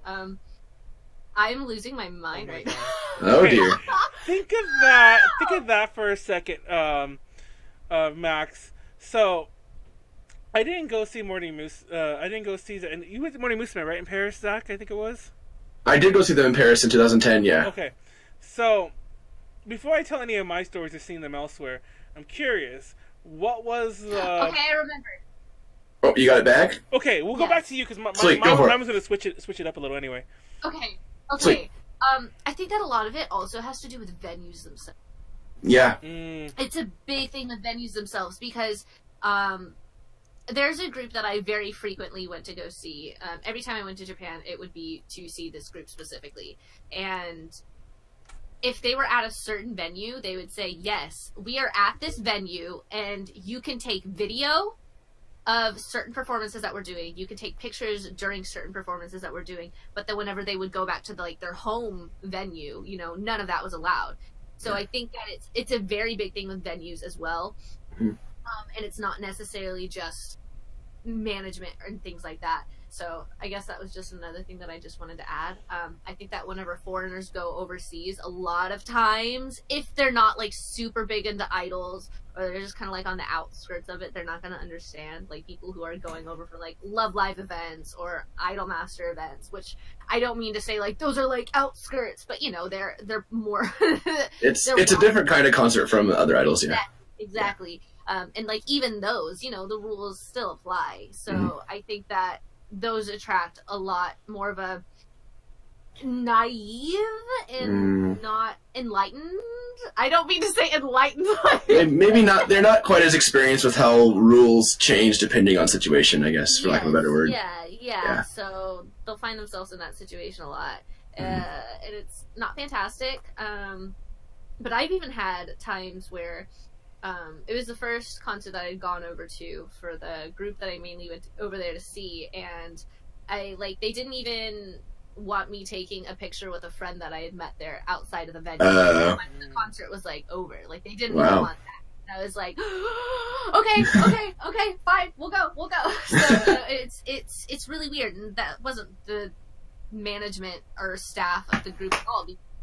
I got to know them over the years, so I'm like, I know it wasn't them. Yeah. So it's just, very odd. You just have to be super duper careful with that kind of stuff. So just be on the lookout. Yeah. So, can I add a little bit on pictures before we move on to whatever it was that you were about to segue into? Yeah. I can feel you segueing into a different topic. So I know I haven't gone to an idol concert overseas in like 6 years, but my experience in Japan at concerts has been that as groups get bigger and more famous, there's basically like pictures and videos and stuff get completely shut down. But a lot of the groups that I was going to for a long time in Nagoya up until a couple of years ago were a lot smaller groups, and they did concerts outside. And I knew dudes who they had like really, really, really nice camera equipment. I mean, like $1,000 lenses, like Canon, like, 5D cameras. I mean, like really, really good stuff. And it was like, and it became for a long time. I remember there was a venue in Nagoya where it was an outdoor venue, and there would be people that would get there at like 7 in the morning to line up all day to get a spot in the front to get pictures. And eventually, depending on who was running the event that day, that management agency might say, okay, pictures, no pictures, or like pictures need to be on the sides of the venue. So I feel like pictures are a pretty common thing in terms of like, I guess like underground, local, like those kind of idols. But yeah, for the most part, it is like just an issue of situation, and I've never run into a venue where they're like, "Don't take pictures with your friends." Like I've never heard that happening. But there are crazy. I was like, okay, that's weird. Like, yeah, it was very strange. Yeah, but I do have a camera myself, and I do go to take pictures, and it's so funny that you run into people who have no sense of like what's an appropriate picture to upload on the internet. So you get like dudes with the pictures where it's like the girl's one eye is closed and she's like sticking her tongue out and there's sweat flying everywhere, and it's like, I mean, like, and I know it's because these guys are into these idols and they're like, everything she does is adorable, she's the cutest thing in the world, which is cool, it's good you think that, like, that's awesome, but it's like, that doesn't mean that like whatever picture you put up is automatically like a good picture. And I even see idols posting about like, hey, guess what, stupid idol dudes, stop posting bad pictures of me. And other idols, like, think about how the person that you're posting is going to feel. But I think there's a lot of Japanese fans that don't have the ability to like have that discretion, I guess. So that's another thing that is kind of tied into what you were talking about, Max. It's just like, it's, as a person who takes pictures of idols sometimes, there's definitely a sense of like common sense there that a lot of people don't have. So yeah, and like a lot of times idols will just like hold like straight up events. They're like, today's a big picture event, like, and a lot of times I was like, like a lot of outdoor venues, I feel like more than like indoor venues, I see like photographs that like idol photographers had taken of idols at outdoor venues in like big festival settings. Like I feel like that's what I see the most of, and not like big festivals, whether it be like a local idol festival or something like that. I see those the most. So I do like those are probably a little more free for all. Yeah, and there's a lot of guys. But they're a lot more open than like indoor venues. Yeah, and I know a lot of guys who are really good photographers who are nice guys who know what they're doing, and they only go to free outdoor idol concerts you can take pictures at. Like that's a whole like sect of the whole like idol otaku thing. Yeah, it's an entire scene in and of itself. So it definitely, if you want to take pictures of idols, there are ways and places to do it, but concert venues, like 85% of the time, are not. You do run into places where you can take pictures in concert venues. I know of some groups where if you pay extra for your ticket, you can get a little armband, and they let you take pictures then. Yeah. So I've seen that before. So that's cool, because then it's like, okay, if you're going to come and just take pictures and go home, at least give us some money. So I'm like, yeah, I mean, makes sense. Yeah, why not? So, No, it's funny you mentioned that. I actually wasn't going to segue that earlier, but when Max was telling her story, I was going to mention this too. There are many clubs like that in LA, like the really small live houses. A lot, like a really famous one that both of you will probably know because it's so famous is the Whiskey A Go Go. I've heard the name before. Yeah, like that one. That if you want to take professional photos or video camera, I mean your phone's whatever. If you want to take professional photos or video, and professional is like anything beyond a phone, you pay, and they actually give you a little thingy to wear, like a little whatever you call those, lanyard, and and then you're able to. And this is actually, funny enough, involves the bands. Like a lot of bands play their period because it's such a huge, famous venue. Like everyone, Guns N' Roses, Motley Crue, Kiss, and all the other groups have had their start there. So anyway, but like the Viper Room is other clubs that, like, if you want to take pictures at all, they're all like, oh, here's our little release. Well, they make it's like legal reason, but it's like $25. But if you're on a press list, usually just like, okay, either the band, like we consider that rolling it into with the band stuff. But yeah, so that is a thing. But yeah, like I was gonna segue into earlier, because you went to Paris, and I'm actually curious because I've never been to a concert in Europe.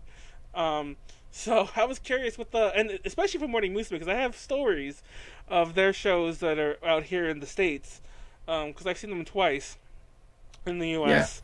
And I've seen them 3 times. I don't know why I said twice. 3 times in the U.S. And I'm just curious what the situation was when it came to pictures and videos and whatnot. Specifically pictures and videos. Yeah. There is none allowed at their concert at all. Were they still doing it?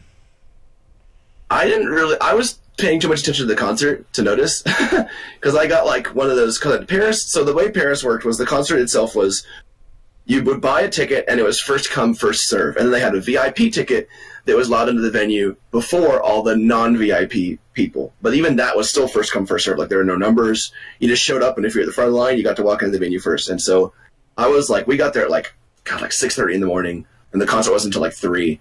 And so we got, and we just ran in with venue doors open. We ran, grabbed spots at the front, and like rocked out, and then that's it. So I don't know if people were taking video there or not, but I know it wasn't allowed. It's funny. But I was. Go ahead.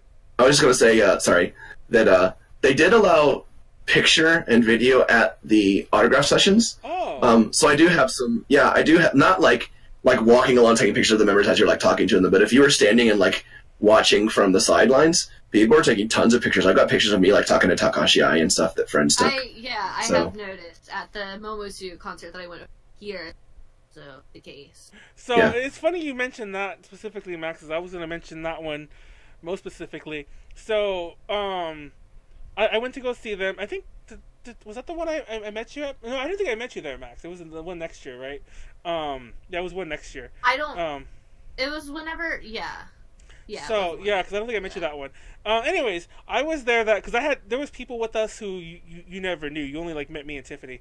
But so anyways, so I went to go see Marty Musa with a bunch of people, a lot of us actually went there press wise, and we did interviews with them.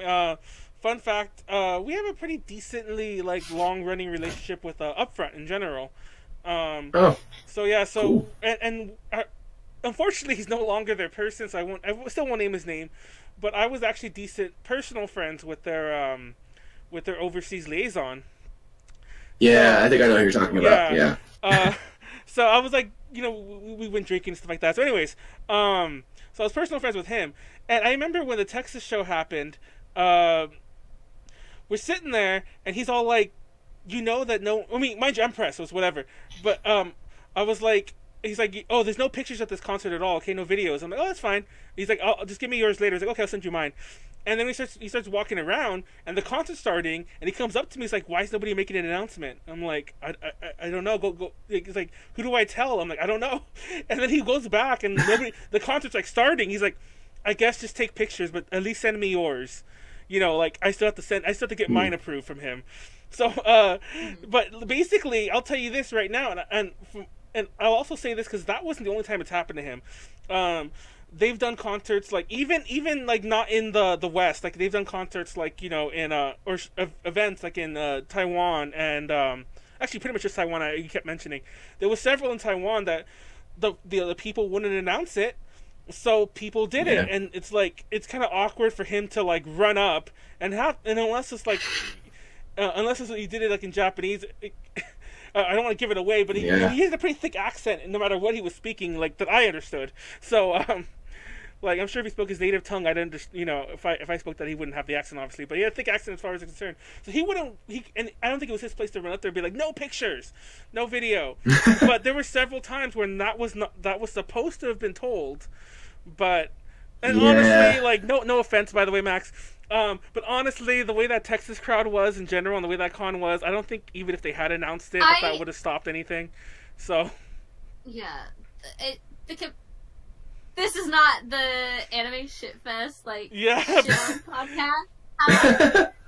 It's not ran fantastic. Yeah, yeah, I've seen it's so funny when you said like he was running over to be like, "Oh my god, they're not supposed to take pictures and no one's announced it. I have no idea who to tell to announce it. Exactly. What do I do?" And you're like, "I don't know." That's like every convention I've ever been to. Yeah.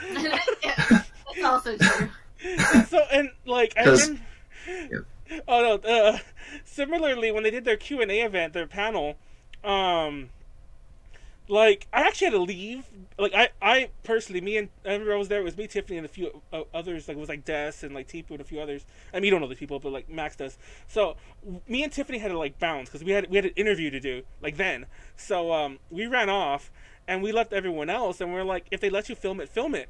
And I'm like, if not, then don't. But apparently they let us film it only because he couldn't tell who was press. Because apparently, like, like this con, I guess like this con, it's hard to explain like the geometry of like I don't even know if they moved them, but like when I left, I don't know if you were in that room, Max, but that room had like this. Yeah, I didn't see the Q&A. Okay, so this room was in a huge like auditorium that had seating that was way back here, and then there was all this dead space. And then there was a stage. Okay, I know that room though. I know that room though. So the press had lined up like on that dead space, and then way back there, everyone was sitting. But apparently there were a lot of Bolt fans who just wandered up there and like I'm press, and I don't think he really knew how to check and like I don't even know if. So I remember he was all like, "I just let everyone film, but you can't upload it." And I'm like, "Oh my god!" So that panel is up there everywhere. I mean, we have a really good version of it that I can't upload because I'm not gonna be that person. But but it's all pretty much everything from that entire show. But this goes, and I'm ragging on that con, but that con was the worst to be fair. But I rag on that con, but I mean. Similar things happened in New York when they were there because that wasn't a con. That was a concert. That was like a standalone concert. Standalone. So, in that situation, either he or one of his other staffers had to have been the one to have gone on stage and told everyone no pictures or photos, or at least carried a sign or something. But nobody did that, and I guess he just assumed everyone would know. And so yeah. And that's something I see often at Japanese concerts. They have staff sometimes just walking around with a big sign that says "No pictures," and they just stand there. That's so effective. Why do they not just do that? But yeah. Oh my gosh, it's just I don't know. It's funny thing you have that little story right there. So I have this post that I share every year. I think I skipped it this year on accident because like I think I was partying the night before. Then I just like slept the entire next day. I know. I love how that story like I have that story a lot. By the way, I'm not gonna tell that story. It's a recurring story. Remind me. No, remind. I'm gonna make everyone like, oh, what is the story? I'm not telling you guys. I'm not telling you. I'm pointing to my phone. You guys don't know, but that's why I have the stream going. So I'm referring to you, internet. I'm not going to tell you, but remind me, Max, later on to tell you a funny story that happened after the podcast. But okay. So anyway, so that part doesn't have anything to do with it. But I have this post I share all the time, and the whole reason I started making this post was because I had this friend who had went to TIFF, to Tokyo Idol Festival, and oh, don't worry, she does this. Like by the time we're done, she'll be like ahead. It looks like a fantastic time. Yeah. I'd be very happy. I don't have anything to do that with, or I would, but yeah. So nice.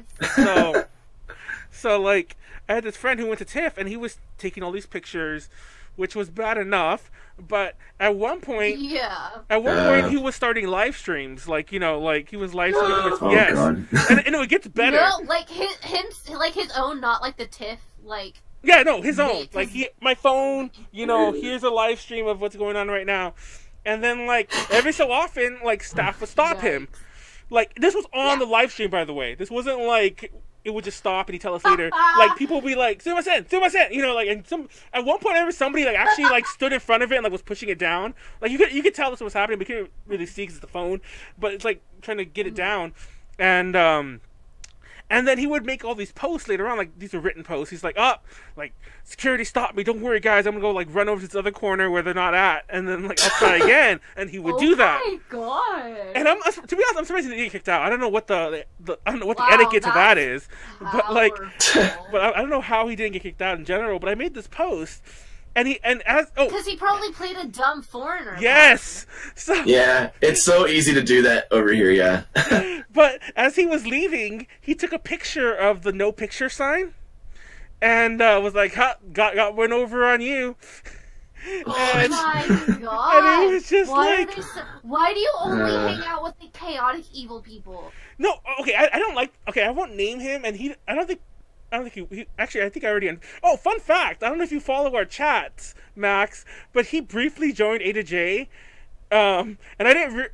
and then, like, I for reasons that weren't related to me, there have been people I don't like in A to J, but he ended up, like, really, like, getting up, like, crazy, like, uppity with me and said some pretty, like, mean things about me and Eunice. I don't know if you remember the whole things about, like... I'm gonna be real... I've muted every chat you've put me in. No, and it's funny you say that because like I don't remember when it was recently. Well, so am I. To be totally fair and honest, I mute them too, which is terrible. But anyway, somebody's like Manuel, like we need Manuel, and I'm like, I'm probably drunk anyway. Just leave me alone. But I'm kidding. It's not that bad. But anyway, that story has nothing to do with it. Anyway, I don't like this guy anyway. So yeah, I don't hang out with just chaotic evil people. But I made this post and I couldn't get over that people are so blatant about it. And he actually said, and like he said it as well. And like I remember I was talking to Tiffany about this at the time, and like that foreigner card is so easy to play, because it takes a special staffer, period, to walk up to the obvious foreigner. To try to stop them to begin with, because most of them will probably be like, I'll pretend I didn't see that, like, because I don't want to, I don't want the confrontation, and then like, and half the time when they do, it's really hard to hold any kind of reprimanding type argument if the other person wants to play dumb. Either pretend they didn't know, and let's be real, I'm sure they knew, or pretend they only speak English. There's a pretty good chance the staffer won't. You got like a 50-50 heads up whether they do, or even if they do decide to speak English, you could just pretend you don't understand them, and and play off of that card a bit and just be the total ass. Just go like you already went there, just go full asshole now, and just and that gets you away with so many things. I remember like Hanako-san, I don't know if you know, like, Hanako-san. She's, she specifically... Yeah. Oh, yeah. She specifically... Yeah, I've seen her a few times, and... Yeah. Oh, so you've been to her shows. You've seen how wild they get, right? I haven't been to her shows, but I've been there before her show started, and there's always an announcement be like, hey, just a heads up, if you don't want food and things thrown on you, my ear. Please leave the venue. And I'm like, okay, well, I'm sure her shows are cool, but I'm going to go ahead and leave because I have to go to, like, 2 more concerts today, and I don't want to smell like corn porridge. No, so. It's funny because we actually had, we had Derek. I can't remember his name. We had Derek on who like helps manage Necronom Idol on a few. Oh yeah. Like about 2 months ago, and he talked about Hanako-san briefly, and he mentioned, I don't know how true this is, but he was telling me that it makes sense that one of the big reasons she doesn't allow photos, besides the obvious, like she wants it to be a special thing, is also that if you brought something and you had it up, that it would probably get destroyed or damaged, or potentially could be. Yeah, absolutely. If she's like spitting out milk at you or whatever. Or like leech on exactly. You don't know. So it's like, yeah, it's probably for the best for your equipment no matter what. So, but anyway, my point to telling you the story is that she very actively talks about that, about taking pictures and whatever. Now, before we get to her little more recent thing, this same person who went to TIFF also went to one of her concerts and was taking pictures there. And one of them bothered me so much because the photo was like, he was clearly in the front row. And this was those kind of venues that don't have a fully raised stage. Sure. Like, so if you're right there, and you could tell that he is, like, this is, like, I'm Hanako-san, whatever. There's a phone, like, right here, basically. Like, you could tell it was really close. It was like, dude, like, even if they were allowing photos, that's an uncomfortably close photo, and that looks really awkward, and I'm, like, I hope she hit your phone and broke it afterwards, because I would have. Yeah. It's like, that was just so rude. Well, and I remember there's a staff now that you may or may not know about called Bonds, BONDS. At like TIFF and big outdoor festivals, especially because there's a whole crowd of like young idol otaku dudes who go by like they don't go by that, but like it was like the AKB48 pink ticket thing, where it's like pink tickets for youth tickets, and they would give them to young people, and they were always the ones who like broke the rules and went too crazy. And now there's actually staff at TIFF because it just gets out of control that they're like big buff tough security guard guys, and they're not afraid to just like knock a dude over and drag him out of the venue. I mean, like and so. Those dudes, if somebody's just like ignoring the rules, like Bonds needs to like lay down the law. But so just wanted to add that because the Bonds guys, I've heard some really, really not so fun stories. But if people are just blatantly breaking the rules, I think it makes a lot of sense to just, I hope that I hear more of that. That sounds like a terrible thing to say, but like I have many people like that I know closely, not because I'm not that kind of. I mean. No one I know closely because I'm not like that big into the fandom, so I'm not too close with these people.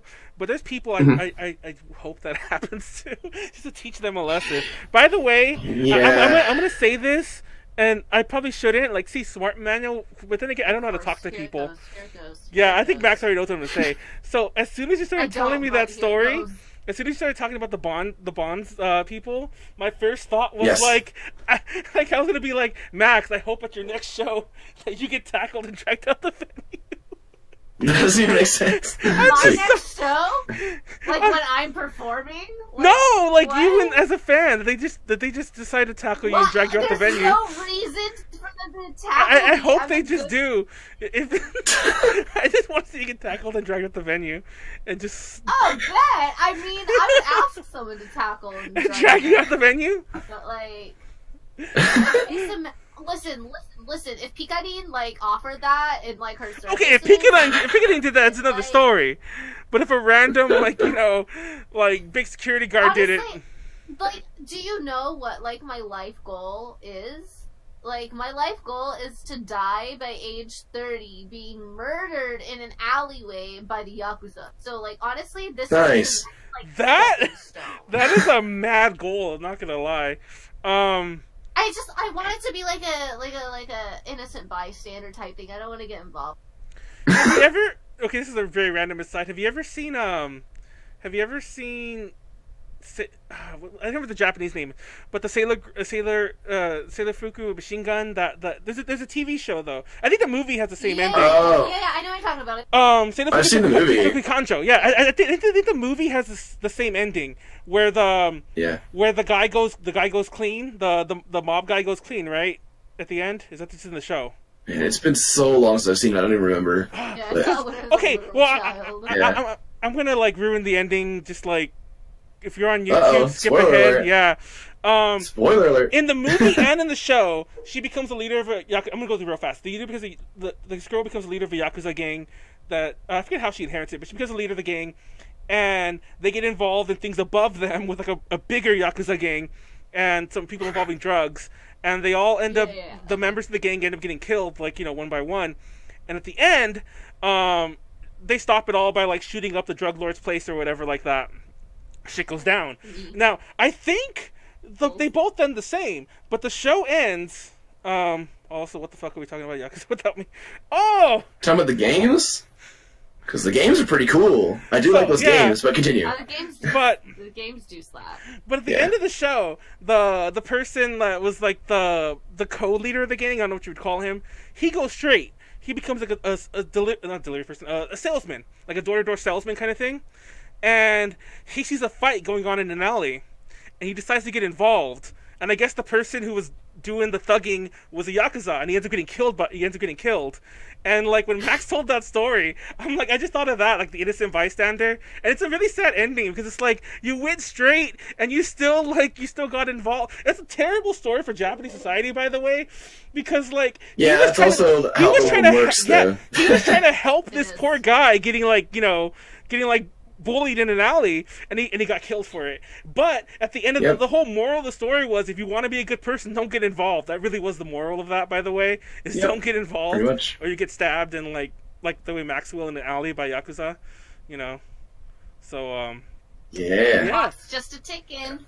I will say, if you want to get killed by the Yakuza in the back alley, you better hurry, because their like numbers are dropping quick. No! Yeah.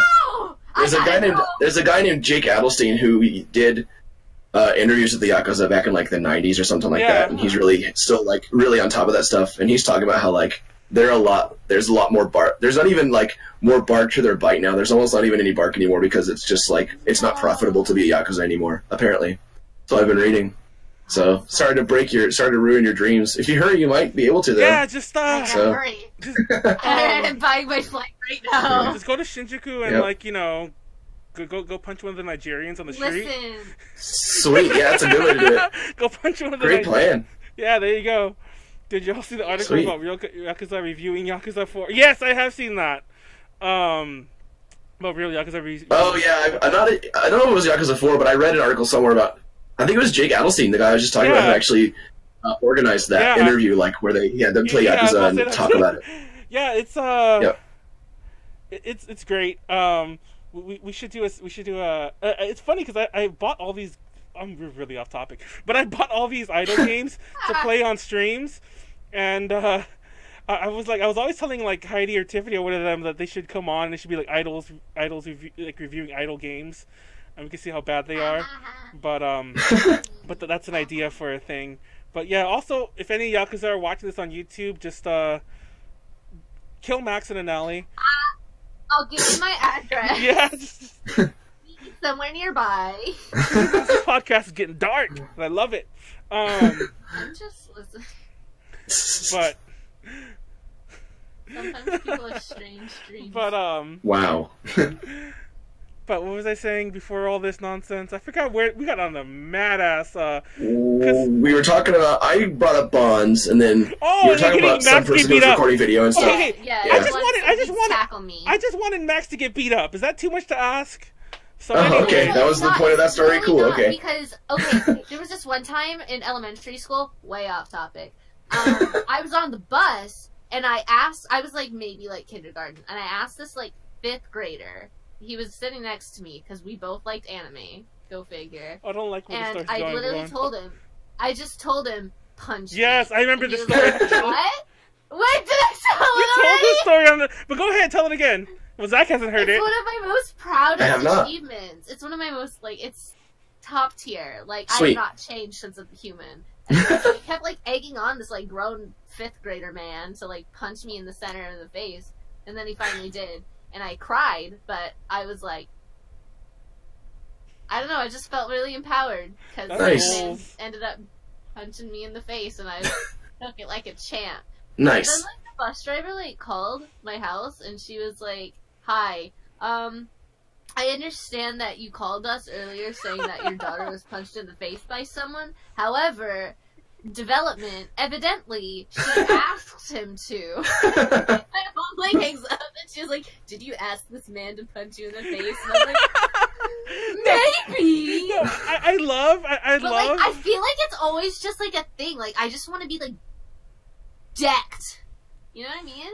Sweet. So so like, if you ever like, I keep inviting you to come to things. Next time you come, I swear to God, I'll be like, "Don't worry, Max, we'll pick you from the airport, pick you up, and then I'll just like, bam, just like right in the face, and just leave you at the airport."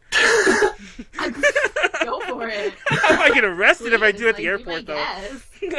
Yeah, somebody be like, "You can't just beat up girls here." Oh So, my God. totally unrelated to what we're talking about now, but back on topic for the actual podcast itself. No, hold on. Real fast before we get back on topic. Yes, go ahead. Because Sylvia mentioned it in the chat right there, and it reminded me of, like, I wanted to say it too, but it's like, Max kept saying this grown 5th grader man. Yeah. And then even when you were telling the other parts, like, this 5th grader man. Hey, now, to very small Max, that was a man, apparently. So Yeah. He was big. He was a big 5th grader, and I just remember he had like curly hair, and I was like, "Yeah, he's the one that's gonna punch me today." Today? Okay, go. Anyways, get back on topic. Yeah. Everyone, punch Max too.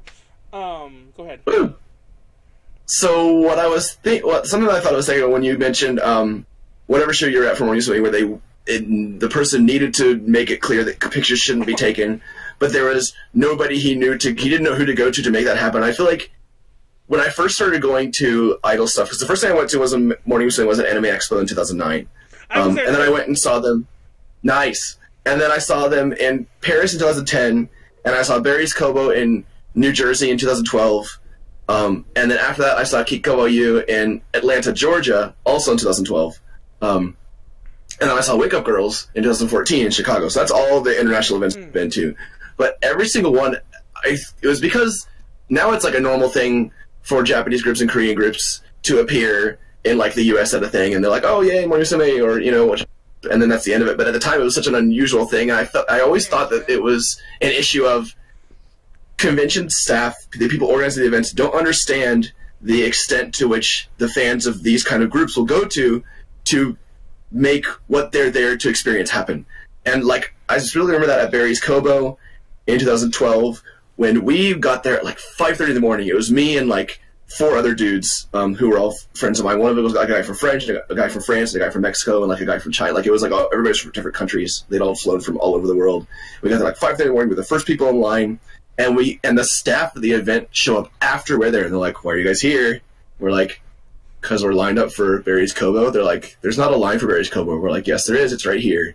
And they're like, "Okay, well, wait a second, and we'll." And it was good because it was a nice guy, thankfully. He was like, "Give me a second. We understand that, And it's like, we are very civilized. We are willing to follow rules. Give us rules. Lay out some guidelines, and we will follow them." And they're like, "Okay." And they go, and the guy was cool, and they like moved the line a few times. And there was a really cool girl on staff who like basically became like in charge of us, making sure that like, "Okay, hey guys, so I talked to the higher ups and this and that and the other," and that was awesome. Like, that was the greatest event I've ever been to. But it had nothing to do with the organizers themselves being prepared. It had to do with some really cool staff just like being willing to align to like what we had decided and set up on our own rules. And I don't know, and I for a long time I thought that was an issue of staff of these events just not understanding the extent to like Idol fans will go to.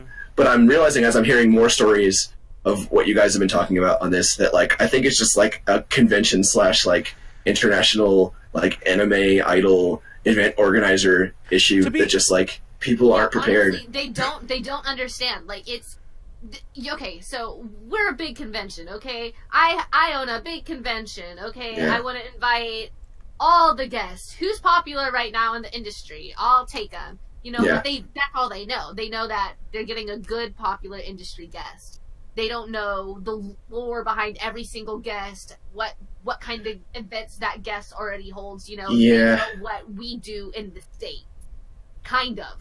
Yeah. Because we don't really do anything. We're just kind of like, all right, let's toss up. So I think that's like a huge thing. I mean, yes, sure, they're handling tons of guests. But the thing is, if you're a convention that can bring Japanese guests over, you're more than likely going to have that staff that can also accommodate for that.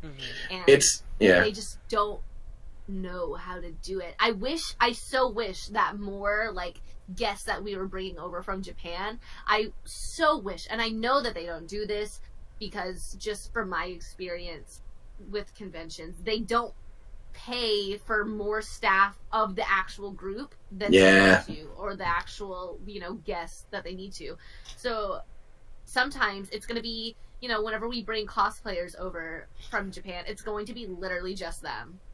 Yeah. You know? And that's like, like they can't do like that much. You know, they need that more like back up, and a lot of times they're not going to get that.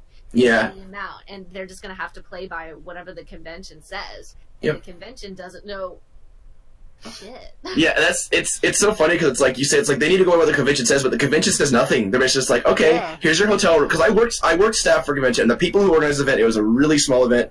It was Idle Monster in 2014. I don't know if it was in like Seattle. Oh my god! Wait, hold on. One of the groups I was in was a guest there. But I was staff there. I was in charge of Mutus. Hold on a second. Oh, hold on. I have all my Mutus posters still because my group got them back for me. They're so awesome. Yeah, I love Mutus. They're incredible. I really wish. I mean, but I was in charge of them. I was the one that had I was the event staff Mutus person because there was no one else there available, and I just volunteered last minute, and they just threw that responsibility on me. I have so many stories. I won't say them on air, but talk to me afterwards. I have some stories about that event. I don't remember you at any of these things. Believe me, I have them as well. We won't go into details, but the people running that event were incredibly nice people who were very passionate about what they did, and they did the absolute best job they could with the resources they had at hand. No doubt. They were reaching. They were punching really high. Yeah, they were punching really high, biting off way more than you. Yeah. Yep. Yeah. But anyway. I was the guy who was doing the interpretation for all the Q&As and stuff, and all that. That was me. Nice. Yep. It's funny you mentioned that too, because not to deviate too far into this whole con thing, but a lot of cons don't provide enough, don't have enough translators on staff. We did that. We did that panel. We did the podcast a few weeks back, or 2 weeks ago, whenever that was, about problem conventions, and one of the ones that we were talking about was and I won't name it again just because we didn't name it there, but literally the biggest anime convention in the US. If you know the US, you'll know which one it is. It's huge, and it's in California, and it's in my hometown. You might as well just I'm not saying it. I already know. Anyway, throwing all these punches. I didn't say it. No. If they want, and it's funny because I actually did say it on the podcast. I had to beat myself out a lot, but that convention, I'm being really careful because I do not want to beep anything out because that was a huge hassle. But anyway, that convention very recently, all their new contracts don't include translators anymore, and wow. Yeah, they're it's kind of the burdens now on the guests themselves. See, I'm not into that whatsoever. There's so many things wrong with that. Okay, I understand. I'm sure that convention, at this point, if they weren't paying their guests correctly or anything, this would have been a bigger I don't know what I was saying with that. But if you have enough money to pay for those guests to bring them over, have enough money to get them a translator to be on by their side the entire time. And I think that it's so pointless to spend money bringing over a guest for all these people, because a good majority of convention goers don't speak Japanese. So what are these conversations and interactions with these guests going to be? Just us being yeah, exactly. I saw so much of that. That's gonna be it. That's gonna be it. And the guests just being oh, thank you, very cute, thank you. That's gonna be what it is. And that's not. I'm sorry. As fun as those experiences are, that's. Some people are gonna see a guest and say oh my, I've waited for this day my entire life. I've waited for this. Some people will have that guest that's at a convention and they're I really this is my moment. And if they can't even tell them hi, you've impacted my life in such and such amount of ways, and the guest comes all this way to just hear the whole time and not any really substance that makes this experience like such a good one. You know, I think that it's just a two-way street. That's not good. They really should get interpreters for them. And knowing this convention, they have the money to do that because their attendance in itself is so high. There's several things wrong with this. The first one, well, there's two things that I think have to be taken away from this. The first one is to answer the why. And by the way, I want to also back up just a little bit that this isn't speculation. The person we had on the podcast last time, I guess I can name them. We had somebody who was Rob. She works for Fake Star USA. She has brought over guests every year that I know of personally oh God, I almost said it to this convention. And oh my God, thank you, Manuel. That was a good save. To this particular anime convention, and she's brought guests to countless other conventions. She's at one right now. She's at Techo right now with several guests. So my point is, she has seen the contract. So this is not just speculation. This is the thing. But one thing is, they get so many guests. I guess they just can't accommodate them all, which is terrible. Exactly what Max said. But the honest problem is, and we talked about this last time too, is that obviously if you're willing to shell out a ton of money, you'll get them.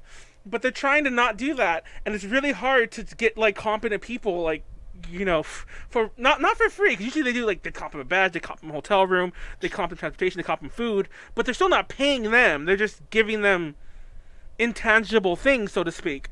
But they don't want to go beyond that, because if you got anyone else, it would still be that plus, you know, a fee. And most translators, a lot of them charge.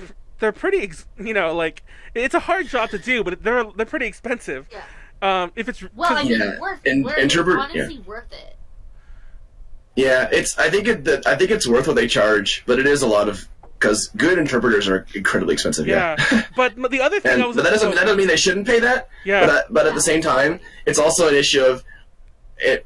Yeah. I think it makes sense to have good interpreters like on staff for getting guests to where they need to be for an event to happen, to accommodate in talking with the press, to accommodate in like meet and greet events, to interpret MCs at concerts. That makes sense. And I absolutely agree that there should be people at the fan meet and greet events to help facilitate communication there. But if it's like, for example, like Morning Musume 2009 was a 9-person group, you would need 9 interpreters, and that's never going to happen.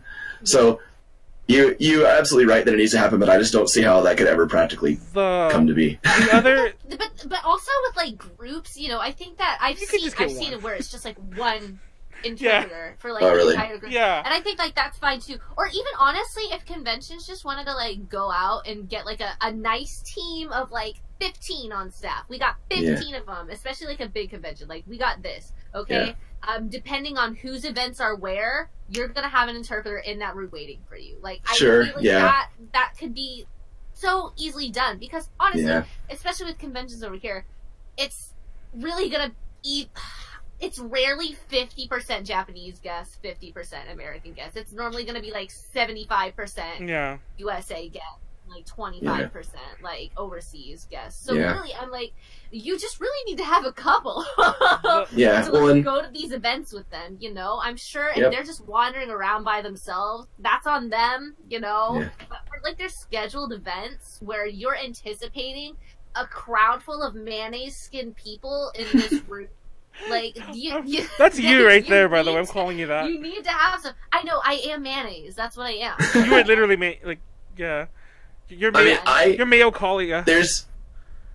There's so many times when I'm in Japan that I say like gaijin this and that, and they're like, "You are one." I'm like, "Yes, I am one, and I'm part of the problem." Okay. Exactly. But and if I actually tweeted about this like a few hours ago before this podcast started, that like if I was living in the US, I'd be volunteering like every single convention I could, because I know there's no interpreters at these events. There's not anywhere near enough, and I'd be happy to do them, but I live in Japan. So. It's funny because like I've actually been like accused of this.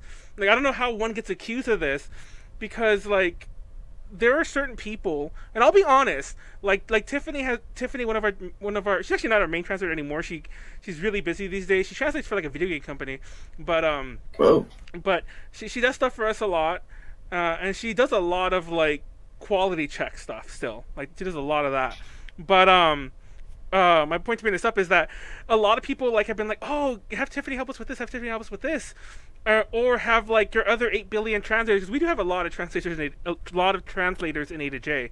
If you go to our site, we list about 6, and then we have about 5 more that we consider like, you know, freelance, who do stuff like, you'll see their name always quoted as like, oh, translated by, or if I CC'd you on my emails, which I wouldn't, but you would see like a translated by, and it'll be somebody that you won't see on the site. I have like my own little like personal like, you know, cadre of like translators, but I've been accused of like, oh, you're hogging up all the translators in like, you know, in California, like you need to like, you need to share some of those with the conventions. I'm like, what? Since when? It's like, go do your own legwork. I found all these people on my own, but but anyway, I just wanted to give that little aside. But my big point to this giant con doing this is that this, I think, is the first year they're extending it as far as they are, and I wonder, because they're so hugely, not just influential, but you got to remember, this con is so huge, everyone comes to it, including staffers from around the country. So a lot of them might go back to their home cons and be like, so and so giant con got AAA guests to bring their own translators. Let's put that in and see how that goes for us this year. And I honestly think this might spread a little. Like, I doubt you'll get your, you know, I doubt it'll like be like this complete slippery slope where we no longer have con translators. I doubt that, but I think it'll. Yeah. I do think that this this might be a sign of the time, so to speak. Yeah, and I remember UTIS didn't have an interpreter on staff, and that's why I became their interpreter. But I, through the other group who was there, they had a fan who I'm still really good friends with, who happened to just come along, who's a guy who does work overseas all the time, and he spoke like perfect English. And so they did bring their own interpreter over, and that worked really well. But he was just a normal old fan. The staff was just like, we can't hire anyone. If you come with us, you get to hang out with the members, even though you're just a fan. He's like, okay. So it's like, I mean, even stuff, even stuff like that. Yeah, what I think would be, you know, obviously if it's going to be a group going to a convention that huge, they're not going to be like, oh yeah, here you go, fan out of however many thousands we have, just come along and be our staff. But I mean, like, bringing smaller groups over, that works really well. But I would think surely they would have somebody in staff at their management agency or someone they know through something that they could throw down the extra bucks to fly them over, and they would have an interpreter on staff for that group. But you know, who knows? I don't know. Yeah, exactly. I think that if they just right at the get-go said like, hey, we really want you over here. We're not sure about interpreters on our half, but if you know of anybody within your company or within your business that you like, or if you wouldn't mind like looking, like we'll pay for them to come with you. Like, I feel like that could also just be so easy to do. So easy. Yeah. If you go to A to J's Connections YouTube channel, and I think it's our very first interview video we ever uploaded, and the only reason I uploaded it was because I didn't know how else to show it. There's this part where she talks about this idol. It's Hiragi Ryo, by the way. She became more popular because she became really famous because she was in that documentary Tokyo Idols. Yeah. But yep. Okay. Yeah. There was a part where she's like, "Oh, my shirt is this. This is Nile Perch. This is whatever the heck, whatever other brands. This backpack is whatever." Anyway, so I'm like, "Oh, I have to upload that," and I felt weird just uploading that clip, so I just put the whole thing up there. If you watch that interview, it is a hot mess because I think it's me saying the questions actually. So I'm saying the English, and then if you listen to the background, you can hear them all. This isn't hard to hear. You will hear like 4 different people asking her the question in different forms in Japanese, and the reason is it's not that I didn't have a translator. I actually had my translator there, but she had her own translators there, and I come to find out that these weren't translators. These were just her fans who had like, who I guess like she had met there. She probably knew them. I think she knew them already. Who just like when they got there, they had no staff for her, so her like 2 of her like fans that I guess she knew forever decided to like, you know, usher her around and translate for her. Yeah, and it's funny because one of them one of them didn't even speak English. Like he was because one of our translators spoke Mandarin and Japanese and English, so they would talk in Mandarin, and then like it would just like you could hear all this, like this is a mess, and this is for each question. So each question is just like, you know, it's a game of telephone. But my point to bringing that up is like I feel if you get too many fans like that, you might have an issue like that, where it's like, I don't know. I don't know. and that becomes an issue of like, obviously that's not fair to other fans, because if it ends up where you're basically staff for this idol or artist or whatever, then you get like a very different experience. Exactly. That I think a lot of people will be jealous of. I don't think that's fair. But I mean, that's up to the agency, man. If their agency wants to be like, hey, guess what? You're on staff now. That's their agency decision. Doesn't make any sense. I guess not fair to the other fans, but fun fact. So I don't know what Rio's situation is management wise, but we hung out with her a lot. Like that entire convention. It was like, by the way, it was Japan Expo LA. But we hung out with her a lot that entire convention, and there was no one there who was not. It was just her. It was her. Maybe one or two of those fan translator peoples. But she was by herself the whole time. I'm like, she manages herself. I mean, she probably does, but I'm just saying that. I don't know. Yeah. But I think she does manage herself. I get that because she's in like her 20s or something, right? If I remember right. I don't know how old she is now, but she was in her 20s then. So So yeah, she's been around for a while. She was in the middle of that streaming for 1,000 days thing back then. I think she had her 1,000th day while she was there.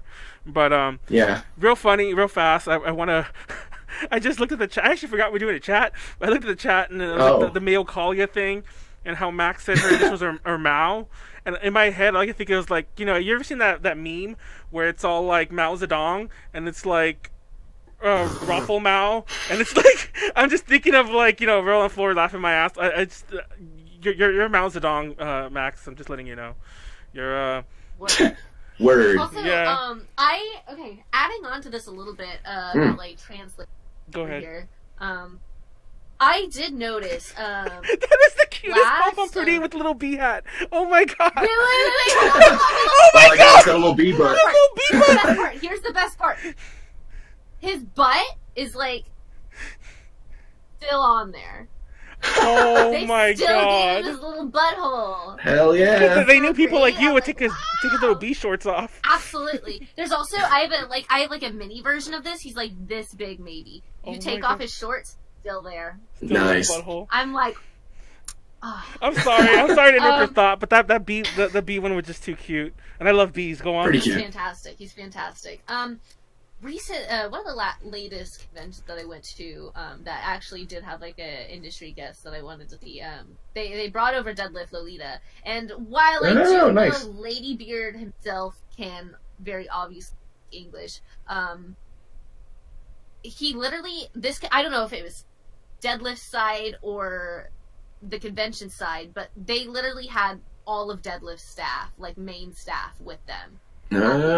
Which was a really refreshing thing to see. Like, we're doing the sales. I think that it was literally just like their manager, but she spoke a little bit of English. I could tell, like some business English, so she could really interact with like sales and stuff.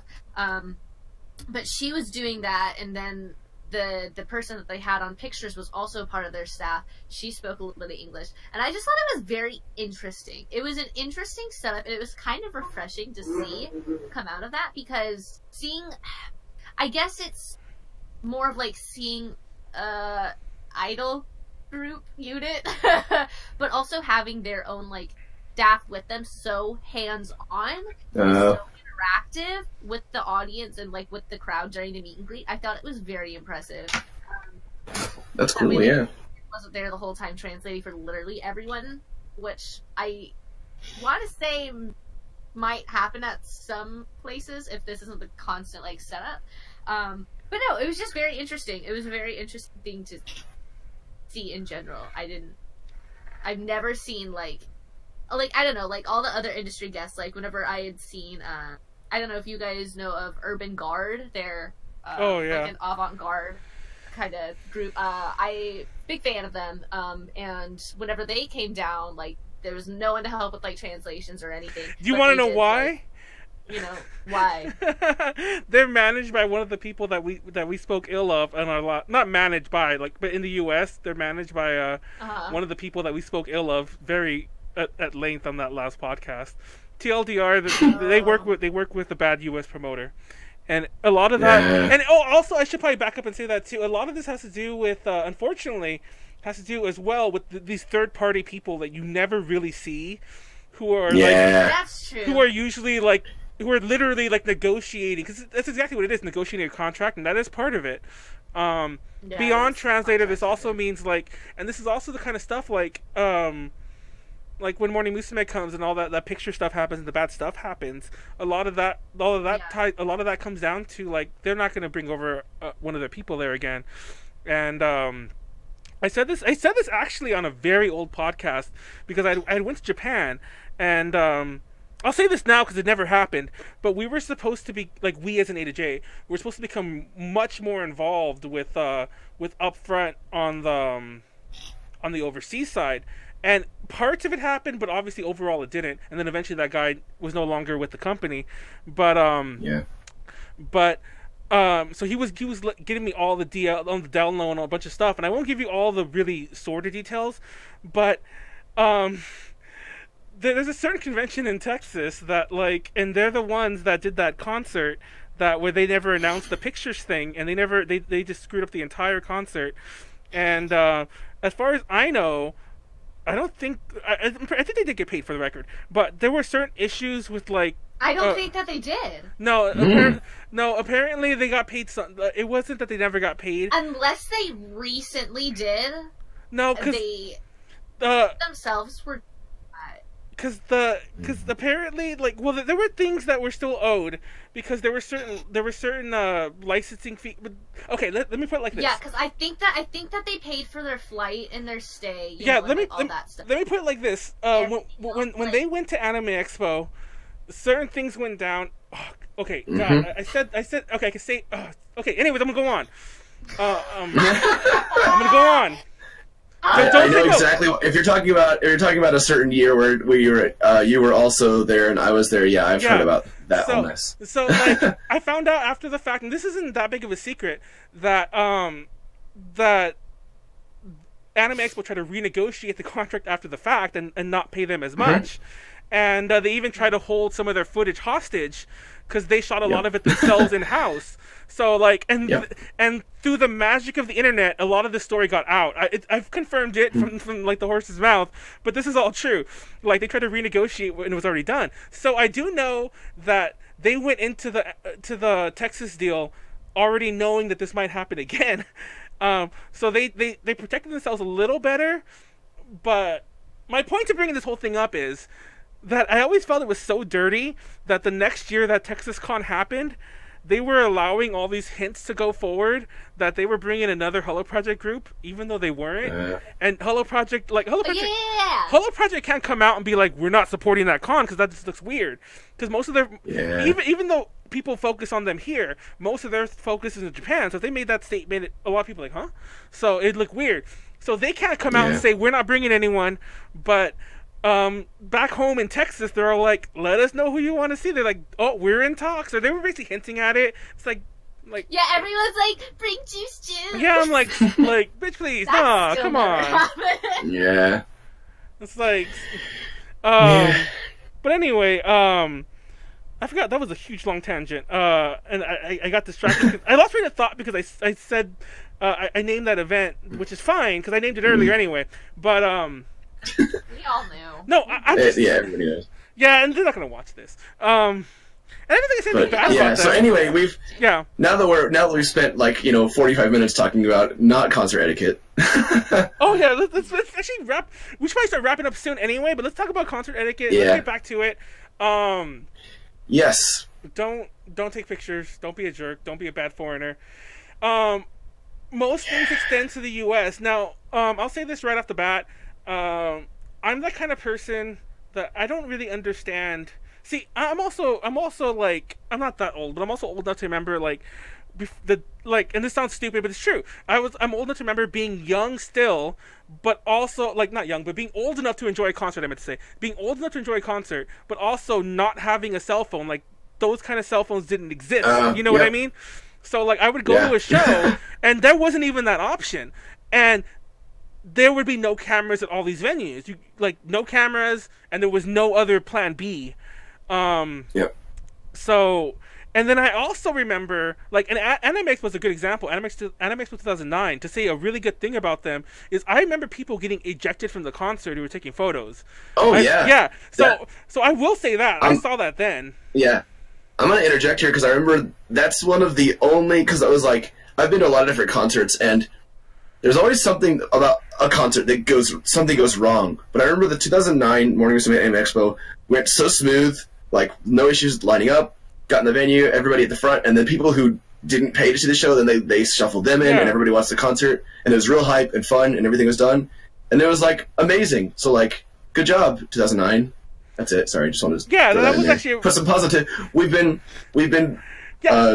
I don't putting stuff down for so long. I want to say something positive. Exactly. And the other positive is that that's one of the few times, like, ever at a con that I've seen people, like, actually get, like, it got caught with the picture out the show, out the show. Like, literally, I saw people, like, around me, like, grab him, go, you know.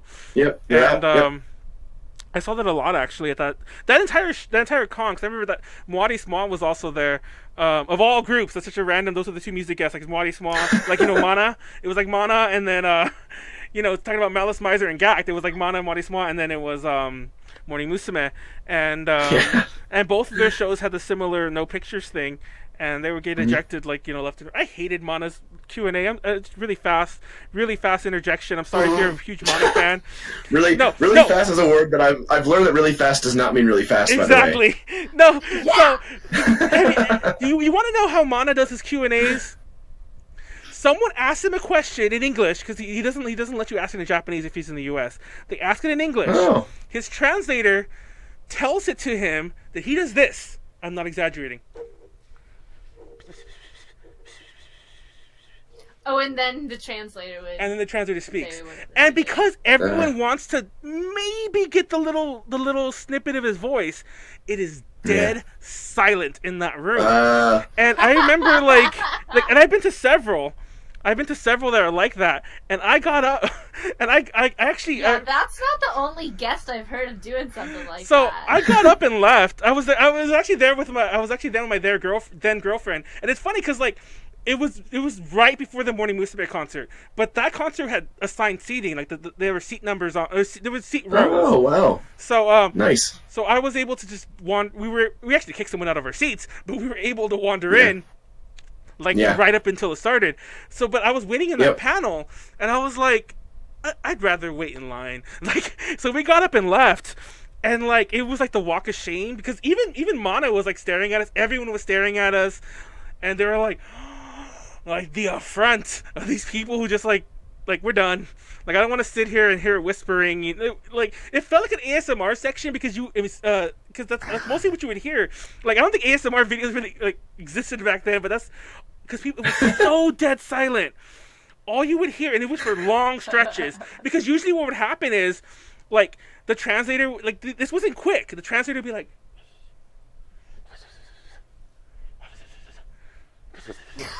And then the translator goes back and then says it. So it'd be like literally like a minute or two of like. And I love content like that though. Like honestly, like that sounds like such good entertainment. Oh my God. Yeah, that sounds like a blast. It was. I mean, in retrospect, it was. I guess it was fun. And to be fair, I shouldn't. This was my first rodeo. I saw him in 2004 at AX. 2004, 6. I think it was 6 actually. 2006 AX when he just came by himself, like without Morisma. So this shouldn't have been. I shouldn't have been surprised, but for some reason I still was, and I was just not having it that day.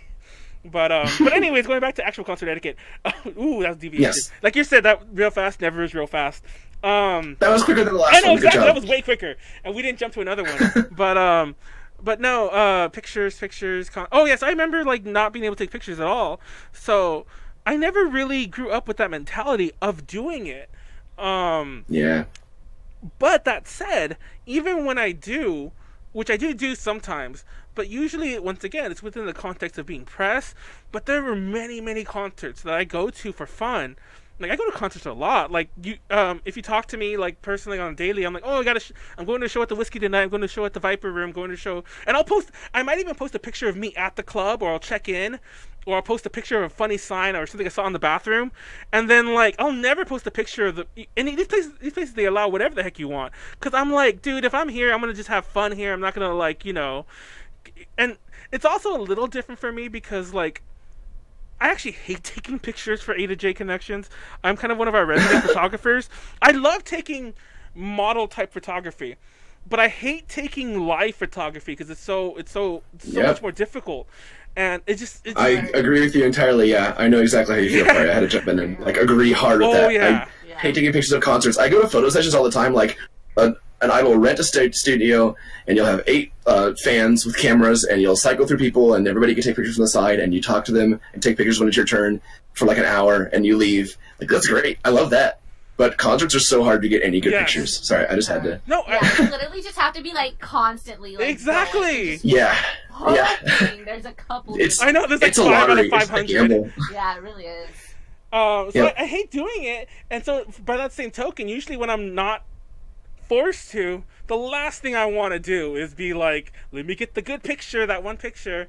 Yeah. And I rarely do video. Occasionally when I do video, it's just so I can like rub it in someone's face and they're not there. I'm a jerk like that. Look how petty I am.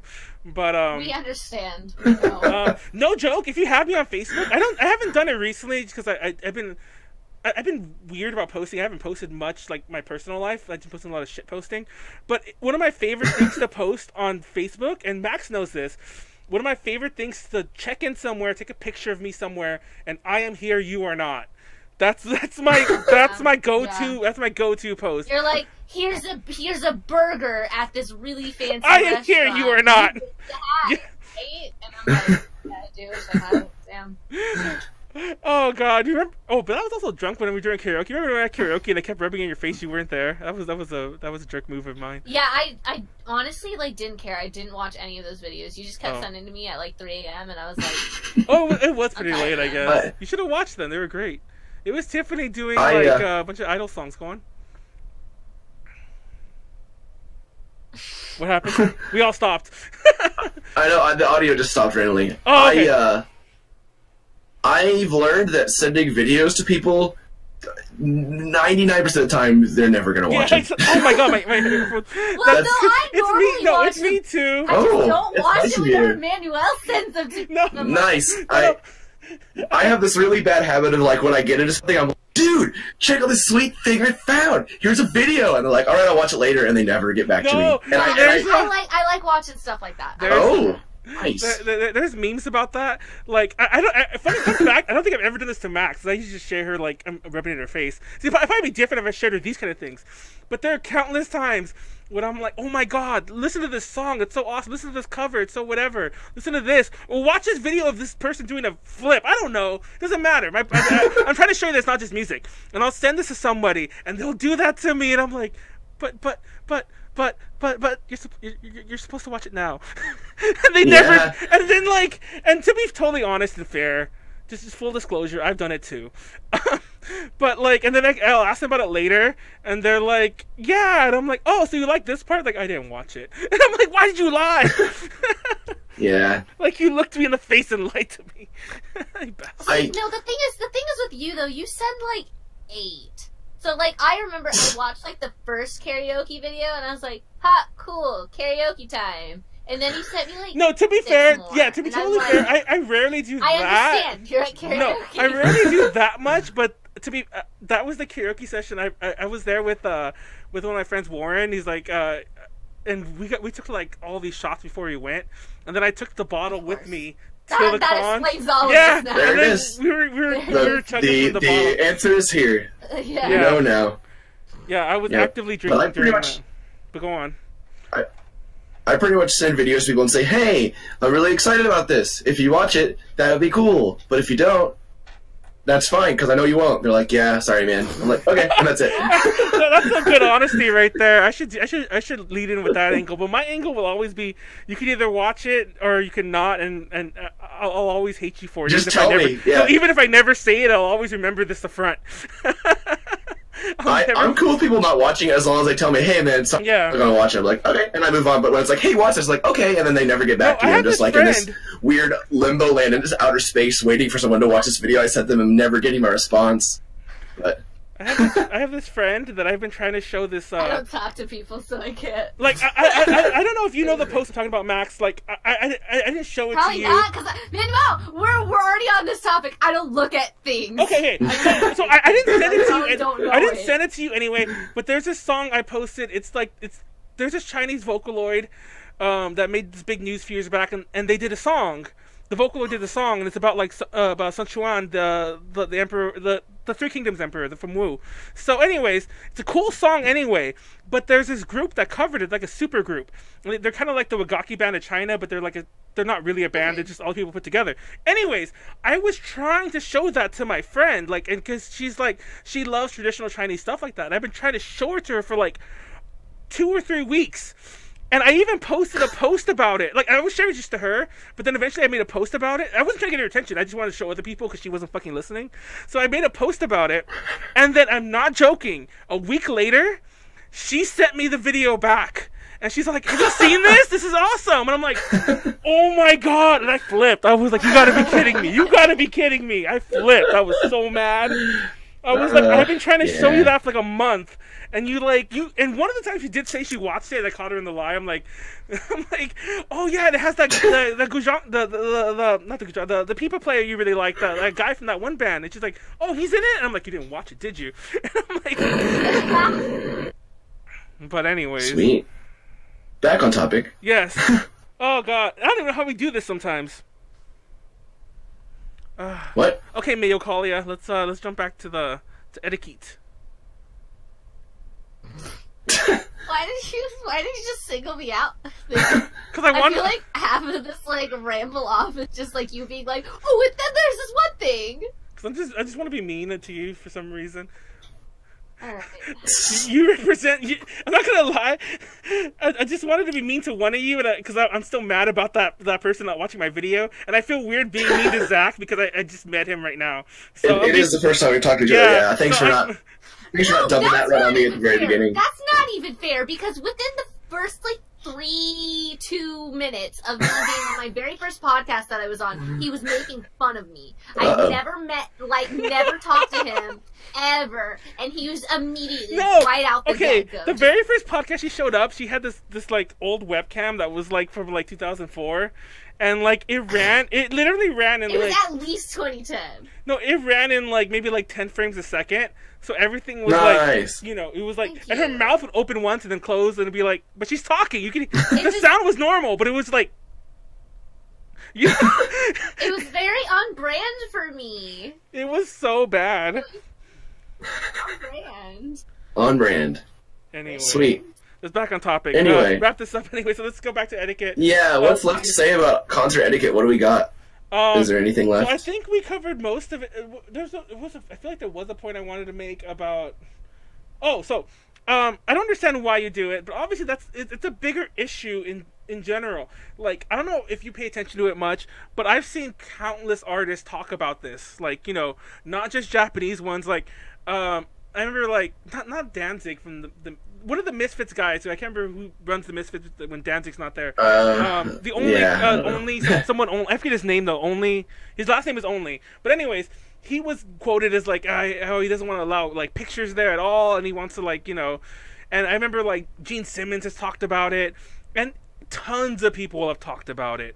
Like people who don't enjoy concerts, and if you go on YouTube and type in like any random mainstream artist and then put like cell phone rants, you'll probably find them yelling at somebody at a concert for bringing their cell phone out, and so yeah, it's a thing, and but I don't know. I just feel like. I don't know. I feel like an angry old man sometimes yelling at like that. The old man yells at cloud. I feel like that sometimes because I feel like I have things to say. I think we all do, yeah. Yeah, I have things I want to say, but it just makes me sound like a crotchety old man. Like, kids today, damn you, melancholiaah. I changed your name to melancholiaah, by the way. But why me? Whoa, why that got real harsh, real fast out of nowhere. Oh, right. Like I'm just sitting here chilling, listening to you. I'm not even that person. Call someone out. I have no one else. I don't really have friends of mine who do that. I ever. So anyways, I don't know. That's kind of my closing thing. I wish it were different, but I think it's a far more widespread problem. I had a question I had put, and it was meant to be like, it wasn't meant to be its own topic. It was like the closing question, because and I'll come back to this. Actually, thank God I remembered what it was. This is the point I forgot. So Hanako-san came pretty, like, and this is pretty small scale, like you can't really point her out that good, but she came out and she made this post about, and it was in English too. I don't remember the exact wording, but it was basically, if you come to my concerts, don't take pictures of me, please, whatever. And then somebody commented back about, like, you know, like, oh, like, I don't know why you wouldn't allow this is what people do, it's the modern times, like, tell your managers behind the times. And she's all like, well, don't come to my concerts then. And then this guy literally just fought with her, like, in Twitter fought with her, like, you know, on Twitter about this. And I'm like, are you serious right now? Like, presumably he's a fan. So, yeah.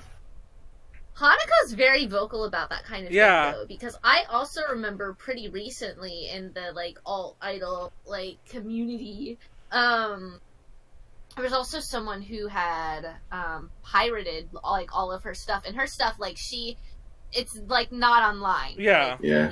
Like, she has very limited tracks that you can to. She, like, I can't remember if it's Hanako or somebody else, but, like, I'm pretty sure, like, she, like, hand makes, like, a good majority of her stuff, you know, so, and, like, it's live only, so I remember, like, somebody had, like, went to her concerts that she was doing here, bought all of her stuff, uploaded it online for, like, everybody, and, like, she found out about it, you know, because she's very in the know with what's happening. She's also one of the ones who manages herself, like, for the record. She's, like, a one-man show. Exactly. So she's very vocal about, like, hey, this is not what we're doing at my lives. This is, you know, we need to follow my protocol or else you need to get out. And it made me also feel, like, terrible as, like, a US fan of Hanako-san. I was like, like, I don't, especially smaller artists, like, I don't like just getting their music. Like, if I want to pay for it, especially for someone like that. So I think that was, like, it was a big no-no. That's more of just, like, fan etiquette in general. Yeah. Because she's, like, a live-only CD purchase, like, opportunity. Like, it's kind of hand-in-hand. Because a lot of idols, they only have, like, live-only things. Like, you can buy this CD, but it's live-only, you know? Especially with indie idols. And a lot of times they find out about that stuff. So I'm like... Yeah, and I think there's people who are like, well, if you don't give us an option to buy it overseas, then all we can do is download it. And it's like, maybe they don't want to sell their stuff overseas. Yeah. Maybe they don't want to. Maybe they don't have the means to do it. Yeah, I mean, that's too, I mean, either way, whether for whatever reason they have for not selling things overseas, like, I think, I think you have, I wouldn't say responsibility, but I think it just is respectful as a fan to be like, okay, well, sucks for me, but that's your decision, and I respect that. I'm, like, as somebody who's very extra in the group that is, like, my, like, holy, like, even if, like, for me personally, if there was an item that was live only, or, like, was only available in Japan, not even live, just, like, online, like, I'm gonna do everything that I possibly can to give them my money. Like, even if I am overseas, like, there was, I know, like, there was only, like, mail-in orders for this group that I am, like, super lit over. And, like, I was still doing those mail-in orders. Like, they were, like, well aware, know that I'm an American. And, you know, I'm gonna pay whatever I can, because I know that regardless, sure, some of that money is on me going to these, like, shopping services or for more expensive shipping, but it's like, I'm supporting them, and that feels freaking awesome. You know that, and I'm sure it feels great for them too. You know what I mean? Like, them saying, like, holy crap, there's somebody overseas that's over here spending money wanting to, like, support me. Like, from that far of a distance. Like, that's such a sick feeling. Like, when I get people, like, on my Patreon or buying stuff from me that are, like, in, like, London, and, like, I recently had somebody from, like, Ukraine, and I'm like, what? It's crazy. So I'm like, just, even if it is, like, a live-only thing, like, there are ways that you can get it. Whether it's talking, like communicating and getting to know that community, because there's, with any idol or any musician, there's going to be a community for them on Twitter. I can promise you that. And if you, even if you don't know some Japanese, even if you like, use that Google Translate, get to know them, make some friends, and I promise you, there's gonna be someone who's gonna be like, hey, if you do need help, like, let me know, and I got you. Because that's how people were for me. And until, like, even before I went over, they were like, hey, if we can help you in any way, let us know. And they were, like, sending letters to the members being like, oh, this foreigner's here to join the party. And, you know, so it's just there's, I think that there's so many ways to just, that are not like, oh, well, I'm overseas, what could I do? Yeah. I'm overseas, I can't do anything. I'm just gonna do it in whatever way that's easiest for me. Like, if you're gonna, like, love somebody and really want to them, like, you need to do that. And that goes with concert etiquette as well. If you're gonna love them, support their rules that they have made for themselves. Exactly. Or whatever the rules are. I can't fathom an Idol fan or just a J music fan in general, or just music fan in general, who's like, I'm a big fan of this group, but also not that big of a fan where I defy what they actually want, what their message is, or anything like that. I think that is complete bullshit. And that's why I thought, I'm sure you guys were around, or you remember the whole Hello Store USA thing that happened, where they, like, opened a store for Hello Project goods, like, available mail order in the US, and everything sold out within like 15 minutes, and that was so hype. Like, I remember that being because it was like, people were so excited. I about that in a long time. I spent like every paycheck I got on that. Like, every time it was like, I would be like waiting at the computer, like, oh my god, I gotta buy this thing. And that was like such a huge deal. For specifically the reason you're saying is because it was so cool for everybody to be like, okay, I know, because there are so many fans from at the time who would buy goods secondhand because they had no other option because they couldn't go to concerts. And this was like kind of in the time where it was like, oh, they had middleman services, they had people who were going to concerts that would take orders for goods, but they were always really outrageously overpriced and like charged middleman fees. And when Hello Store USA happened, it was like, we have a way to spend money that we know 100% is supporting these artists. And I'm sure that the idols themselves were like, hey, Hello Store, like, everything sold out in half an hour. And I'm sure the members were like, what? Awesome. Yeah. So, like, that's so cool and important. And it baffles me as well that people will be like, I could find a way to do that, or I could just download it and be lame. I'm just like, why? Why do you not want to, like, try harder? But that's also why I study Japanese, because I didn't say I speak pretty good Japanese. I passed the JLPT N1 in December, actually, with like an 84%. Congrats. Yeah, I got like a perfect score on listening and all that stuff. I don't want to brag, but just like a heads up, I actually can't speak Japanese pretty well, and it's because I was like, okay, I could like depend on translations and like subtitles, but I remember getting through all the subtitle stuff I could find and being like, I still want to know more, and so I just started studying, and like, here I am, I guess. And so it goes that way too. That's why it's so baffling to me with concert etiquette when people are not willing to honor that, because it's like, it was just a natural like state for me to be like, okay, well, I just gotta try harder. Like, I could do more to like, I could do more to like contribute to these people's happiness. And so, you know, that's what happened in Nagoya as well. There was a group that I was into that they had no fans, and so I was like, all right, well, I guess I'll just be in charge of this thing. And so I just like, I was always the one who organized the members' birthday stuff. I was always the one who organized all the stuff for their like year events. Like, I would go to like flower shops and cake shops, put in orders, gather money from the fans. We would have to figure out who would drive the cake to the venue. We'd have to figure who would be there to pick up the flower stand and the flower bouquet.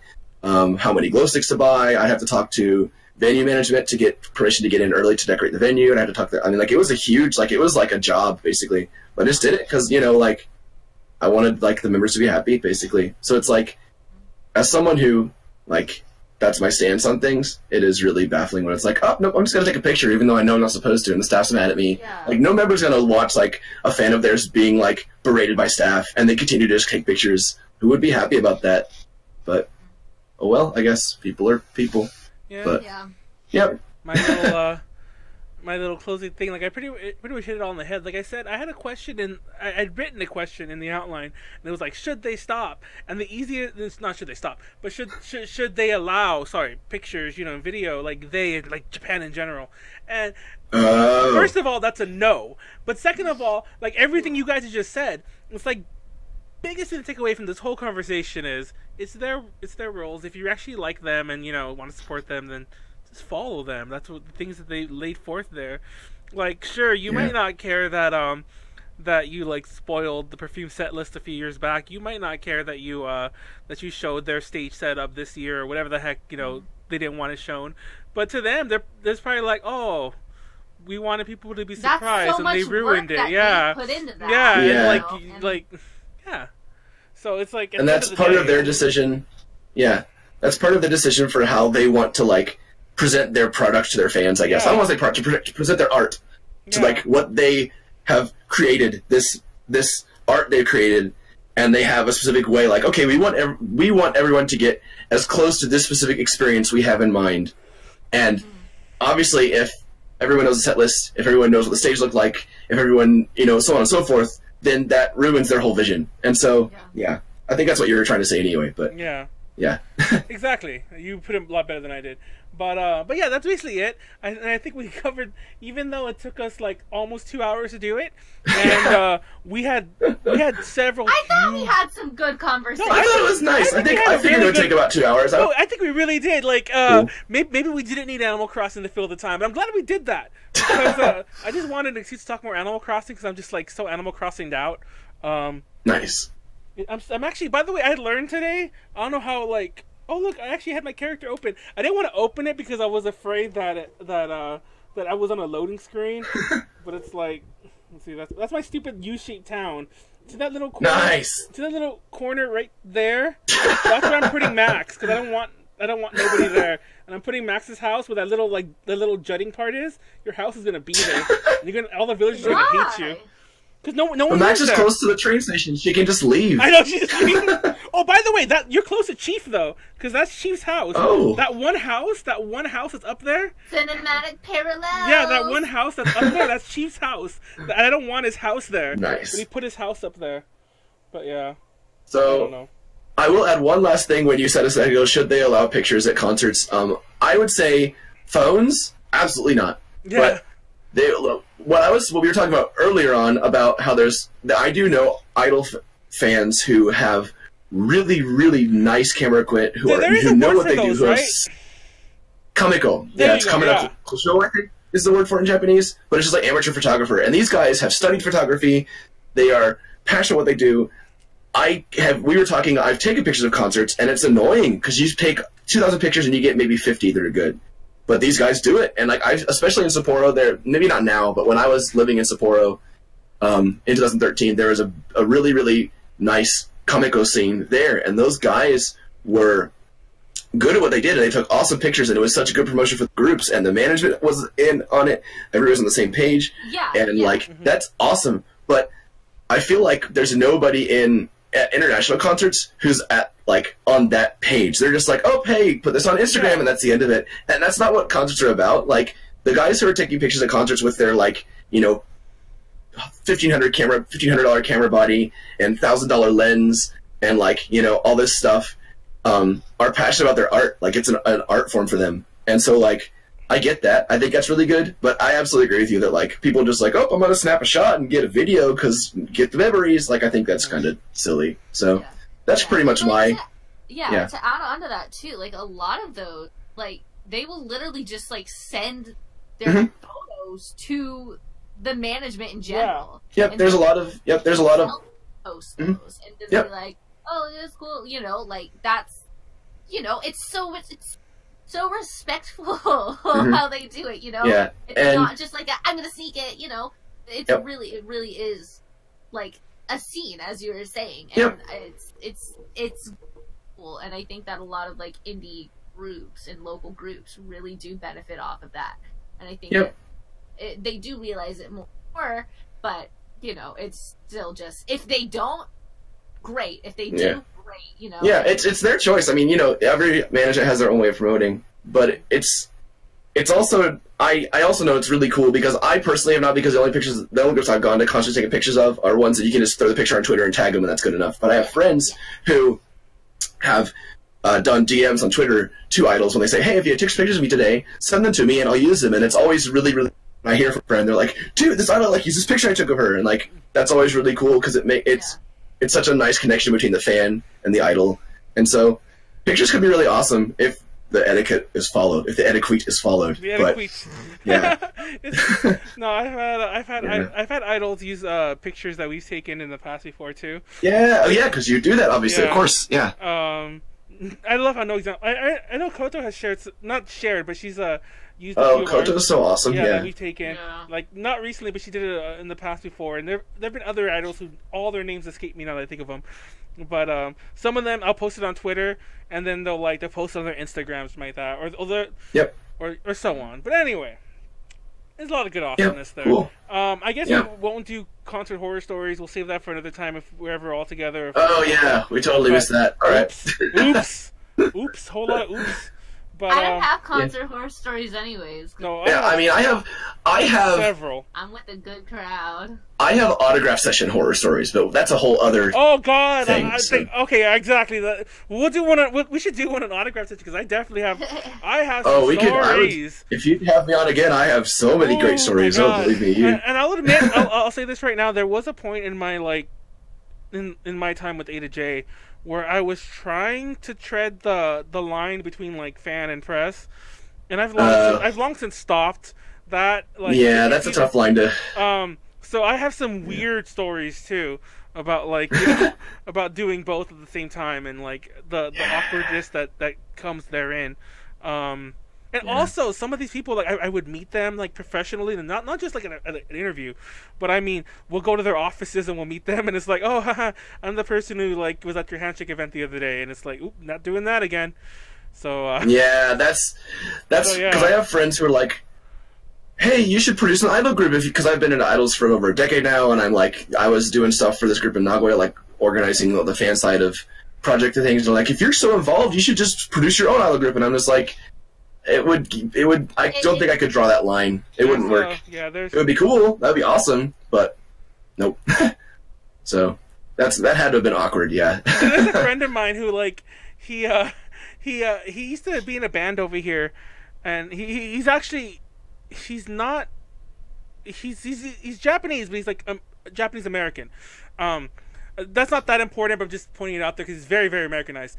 So anyways, he used to be in a band that we used to play with a lot when I was younger, and he moved to Japan somewhat recently to go to school there for something, and then now he's managing an idol group, and I'm like, what? I'm like, what did I miss? He's producing an idol group. Yeah, he's doing all their music, and I'm like, this is very recent. He got active. He got active on his Facebook again, and I messaged him too. I'm like, hey, we should talk. But it's it's been years. But it's weird how our circles came back together. I just added him because I knew him he's a bit younger than me. I knew him when I was in high school. I mean, when he was in high school, and I was like, oh shoot! It's now he's doing an idol group, and it's just it's just funny you said that because it reminded me of that story about I can only assume he went to school, and I don't think he was trying to teach English there, but he went to school for something else, and I can only assume that he's just you know what, my day job, and he's still working at whatever the heck he's doing. He's like, my day job's this, but I'm gonna go do an idol group too, and here we are. Do I know this person? Huh? No, it's. Do you know this person? I doubt it. Okay. We'll talk later if you want, but I don't think so. Nice. Okay. Well, I have a friend actually. We're definitely not mutuals on Facebook. And he uses his Facebook as well, unless you never added that. He's not everything else, but anyway. I have a Japanese friend who is just a normal old idol fan here in Nagoya for a long. And he went overseas to study abroad for a few years, and he came back and he's mainly.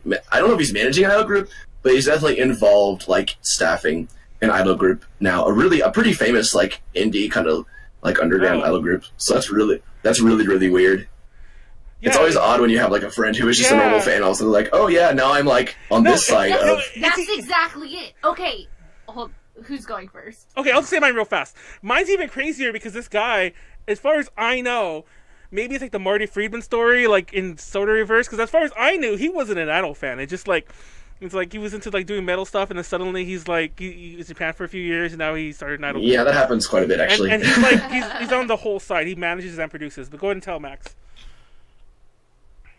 Yeah, so one of my friends that I met in the community of this idol group that I keep freaking talking about, the first time we went, she approached me because she spoke very good English, and I was like, not like, even, I was okay at Japanese by that point, but, I guess she just wanted to approach me because, you know, she could, and she was like scared to.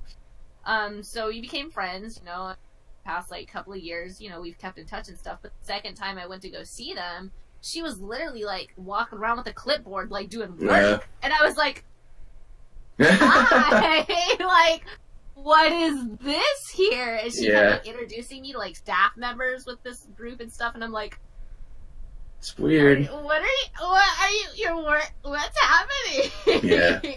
It was very interesting, like, especially, it's very common. I feel like since we all know someone here, and they're all, like, with indie groups, like, is it common for fans to really just, like, work their way up in that? Like, I mean, if you get in, I feel like if I try, the problem is that I'm here on a work visa, and so it's not a thing. I guess if I, like, had my day job and I wanted them on the side, I could do them both, but, like, I don't know if I want to do that much work, but, I mean, probably, if I pursued it, I could. But the problem is that the group that I was really, really into in Nagoya that I like was talking with their management to organize things and all that stuff.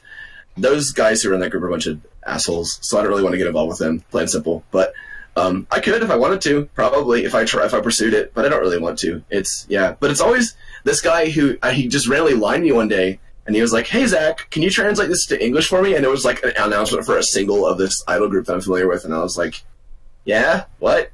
And then he was like, "Oh yeah, I'm like staffing for them now." I'm like, "Whoa, all right, dude, weird." So like, it's a weird feeling when it's somebody you knew personally as a fan, is all of a sudden like, it's a hard feeling to describe.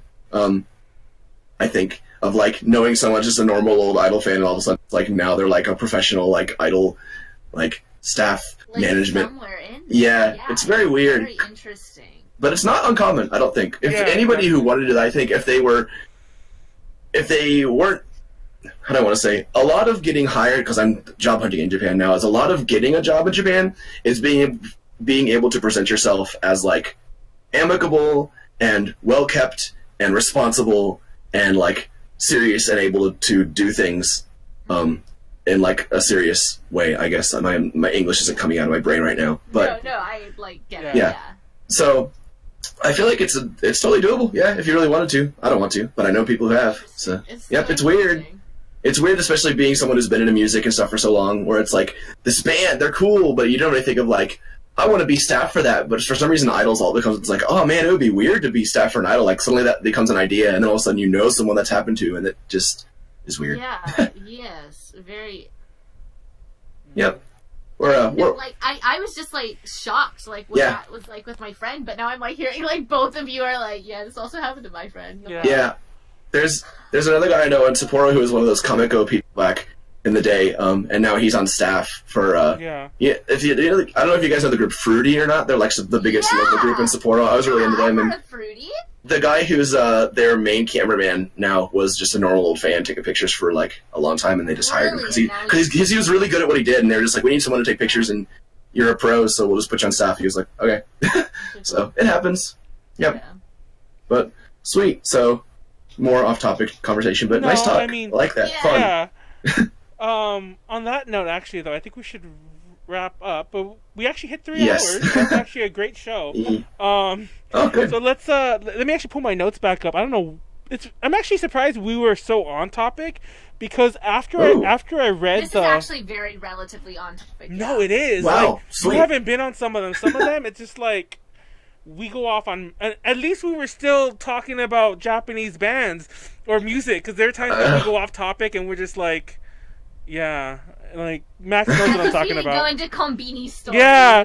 Nice. That sounds. No, that was fun. Let's not. No, we're stopping. Not doing it. Yeah, we'll do that another time. Because Max makes fun of me because she's always like every time. I have convenient stories. All right. Don't even get me started. So don't get me started. Well, I'll hear those. If you guys will be willing to have me back, I'll hear those another time. For sure. So let me just let me read off some things. We'll start wrapping this up. So we'll do more upcoming things. Now I'll start again. So I think I do have the podcast under schedule. For all of you watching, like who watch regularly, I apologize because like I want to take some time off of work. I don't want to say what I do, but like it's very contractual, so I kind of work what I want to. But I want to take some time off of work, and it turned out that it made me very busy. So I kind of handed over the podcast to Konaru to like take care of, and then she disappeared. We knew this was happening. It was a very last minute trip. She went to Hong Kong and Japan, and I just wasn't able to to coordinate the show. And then when she came back, she was sick, and I still wasn't able to coordinate the show. But I think I have it under control. So it should be more stable now. Sorry. Anyway, that said, what I was doing during that time and what's still on the way is we have a ton of interviews on the way, like literally a ton. Like I actually feel like I've forgotten about some of them, and I'm kind of scared when they all come at once because I have to start giving the people to translate. But we have a ton of interviews on the way, and that's about it for my upcoming stuff. Well, I'm going to be at a ton of things, but I don't think any of it's related. But support our Patreon. We have a Patreon as well, patreon.com/ADJConnections.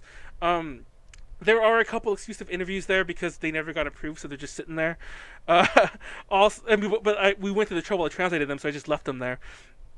Also, the unedited drunk podcast from last week is on our Patreon. It'll go up one day. It's so off topic. We did a podcast where we talked really off topic, and we also, it was bad too. It got demonetized as well because there were some crazy things we said on that one, and we were not drunk. That was just us being sober and our own meme-ish, ridiculous internet selves. And saying things, because nobody was watching us that night. I'll never forget that nobody was watching us. And so we were we weren't disheartened by it, but we decided oh, we're gonna shock them. And then when we were done, we were like, oh, you know what? We went a little too hard. We just can't show this. This stays private. But anyways, shout out to Ed and Kenneth, two gigantic patrons. Thank you for supporting us. Give us money, please. It helps. And I promise I won't just spend it on booze and alcohol. No, real talk. The money you do give does support AJ Connections. The booze and alcohol comes out of my own money, and yeah, and I don't drink that much. I like to joke about it, and my fun stories involve drinking. But anyways. So go ahead, Max. What's your upcoming? It's funny. I looked away when you did that. I actually didn't see it, but I came back just in time to kind of see the tail end of it. I'm like, that was good, actually.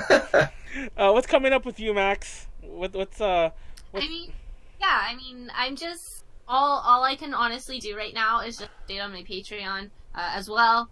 I'm so close. I'm $25 away from reaching my monthly goals.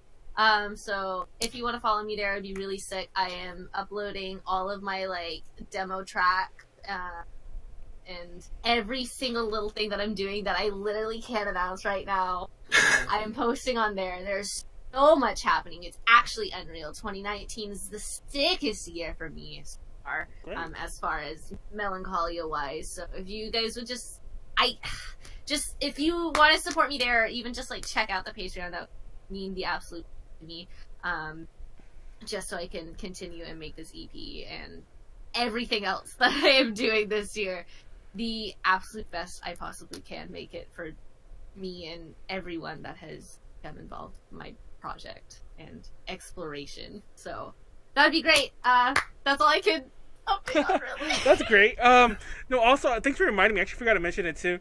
There's a lot of exclusive Patreon video content that's coming up there soon. We've been doing our Death Road to Canada streams. Not streams. They were all streamed on my personal Twitch channel, which nobody watches. And there was a point I forgot we were streaming live, and I revealed my MySpace. God, MySpace. How old am I? MySpace. I did have a MySpace though, but I revealed my Facebook password. We all did. But I revealed my Facebook password on there on accident because, yeah. But nobody was watching. Nobody watched it, so I deleted. And it was up. No, it wasn't like I realized and we took it down. No, I did it because we were trying to upload to Facebook as well, like through the Switch. And so I had to log back in, and I couldn't remember the password, so I kept trying, and I was saying them out loud too. I was like, "Oh, it's this, and this. Oh, okay, it's capital, not lowercase." And then it worked, and you heard me say the password, and I forgot. It was up for days, and nobody watched it though, thank God. But nobody watched it, and then I took it down. But my Facebook password was public knowledge. I changed it. Don't worry. Even if I already edited the ones. That's actually when I caught it. When I was doing the editing, I'm like, oh my god, I forgot I was filming that. And like, I went back and I was like, oops. But yeah, we're doing cool. We're doing Sims 4, Death Road to Canada, and we're trying to do Tomodachi Life, A to J runs, like, you know. So yeah. As you might imagine, I killed Max really fast in Death Row Canada. That was the best. I was so excited though. No joke. So it was you and Paida, and I was so excited when we found you because I'm like, dude, I thought we were gonna game over. I'm like, oh my god, we found Max. This is good. The game's going perfect. And then, sorry to ruin the spoilers. It was a lot up to this point. And then I got Max eaten like right away. I played as Max. I'm like, let's go. Oh crap! Like, help! And then I'm dead. Oh god. Zach, anyway. what is your upcoming? Yes. Yeah, I'll tangent. So yeah, Hard Officers.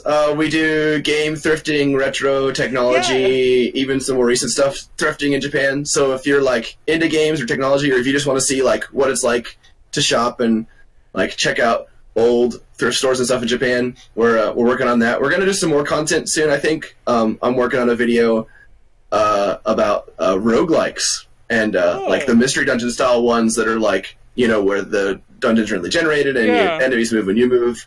So we're doing like a history of that focused on the Japanese side of stuff. It's mostly like Japanese games and things. So if you want to find out about that, that's a place to do it. I'm also on Twitter personally. I'm Gaijin Wota, as in Gaijin,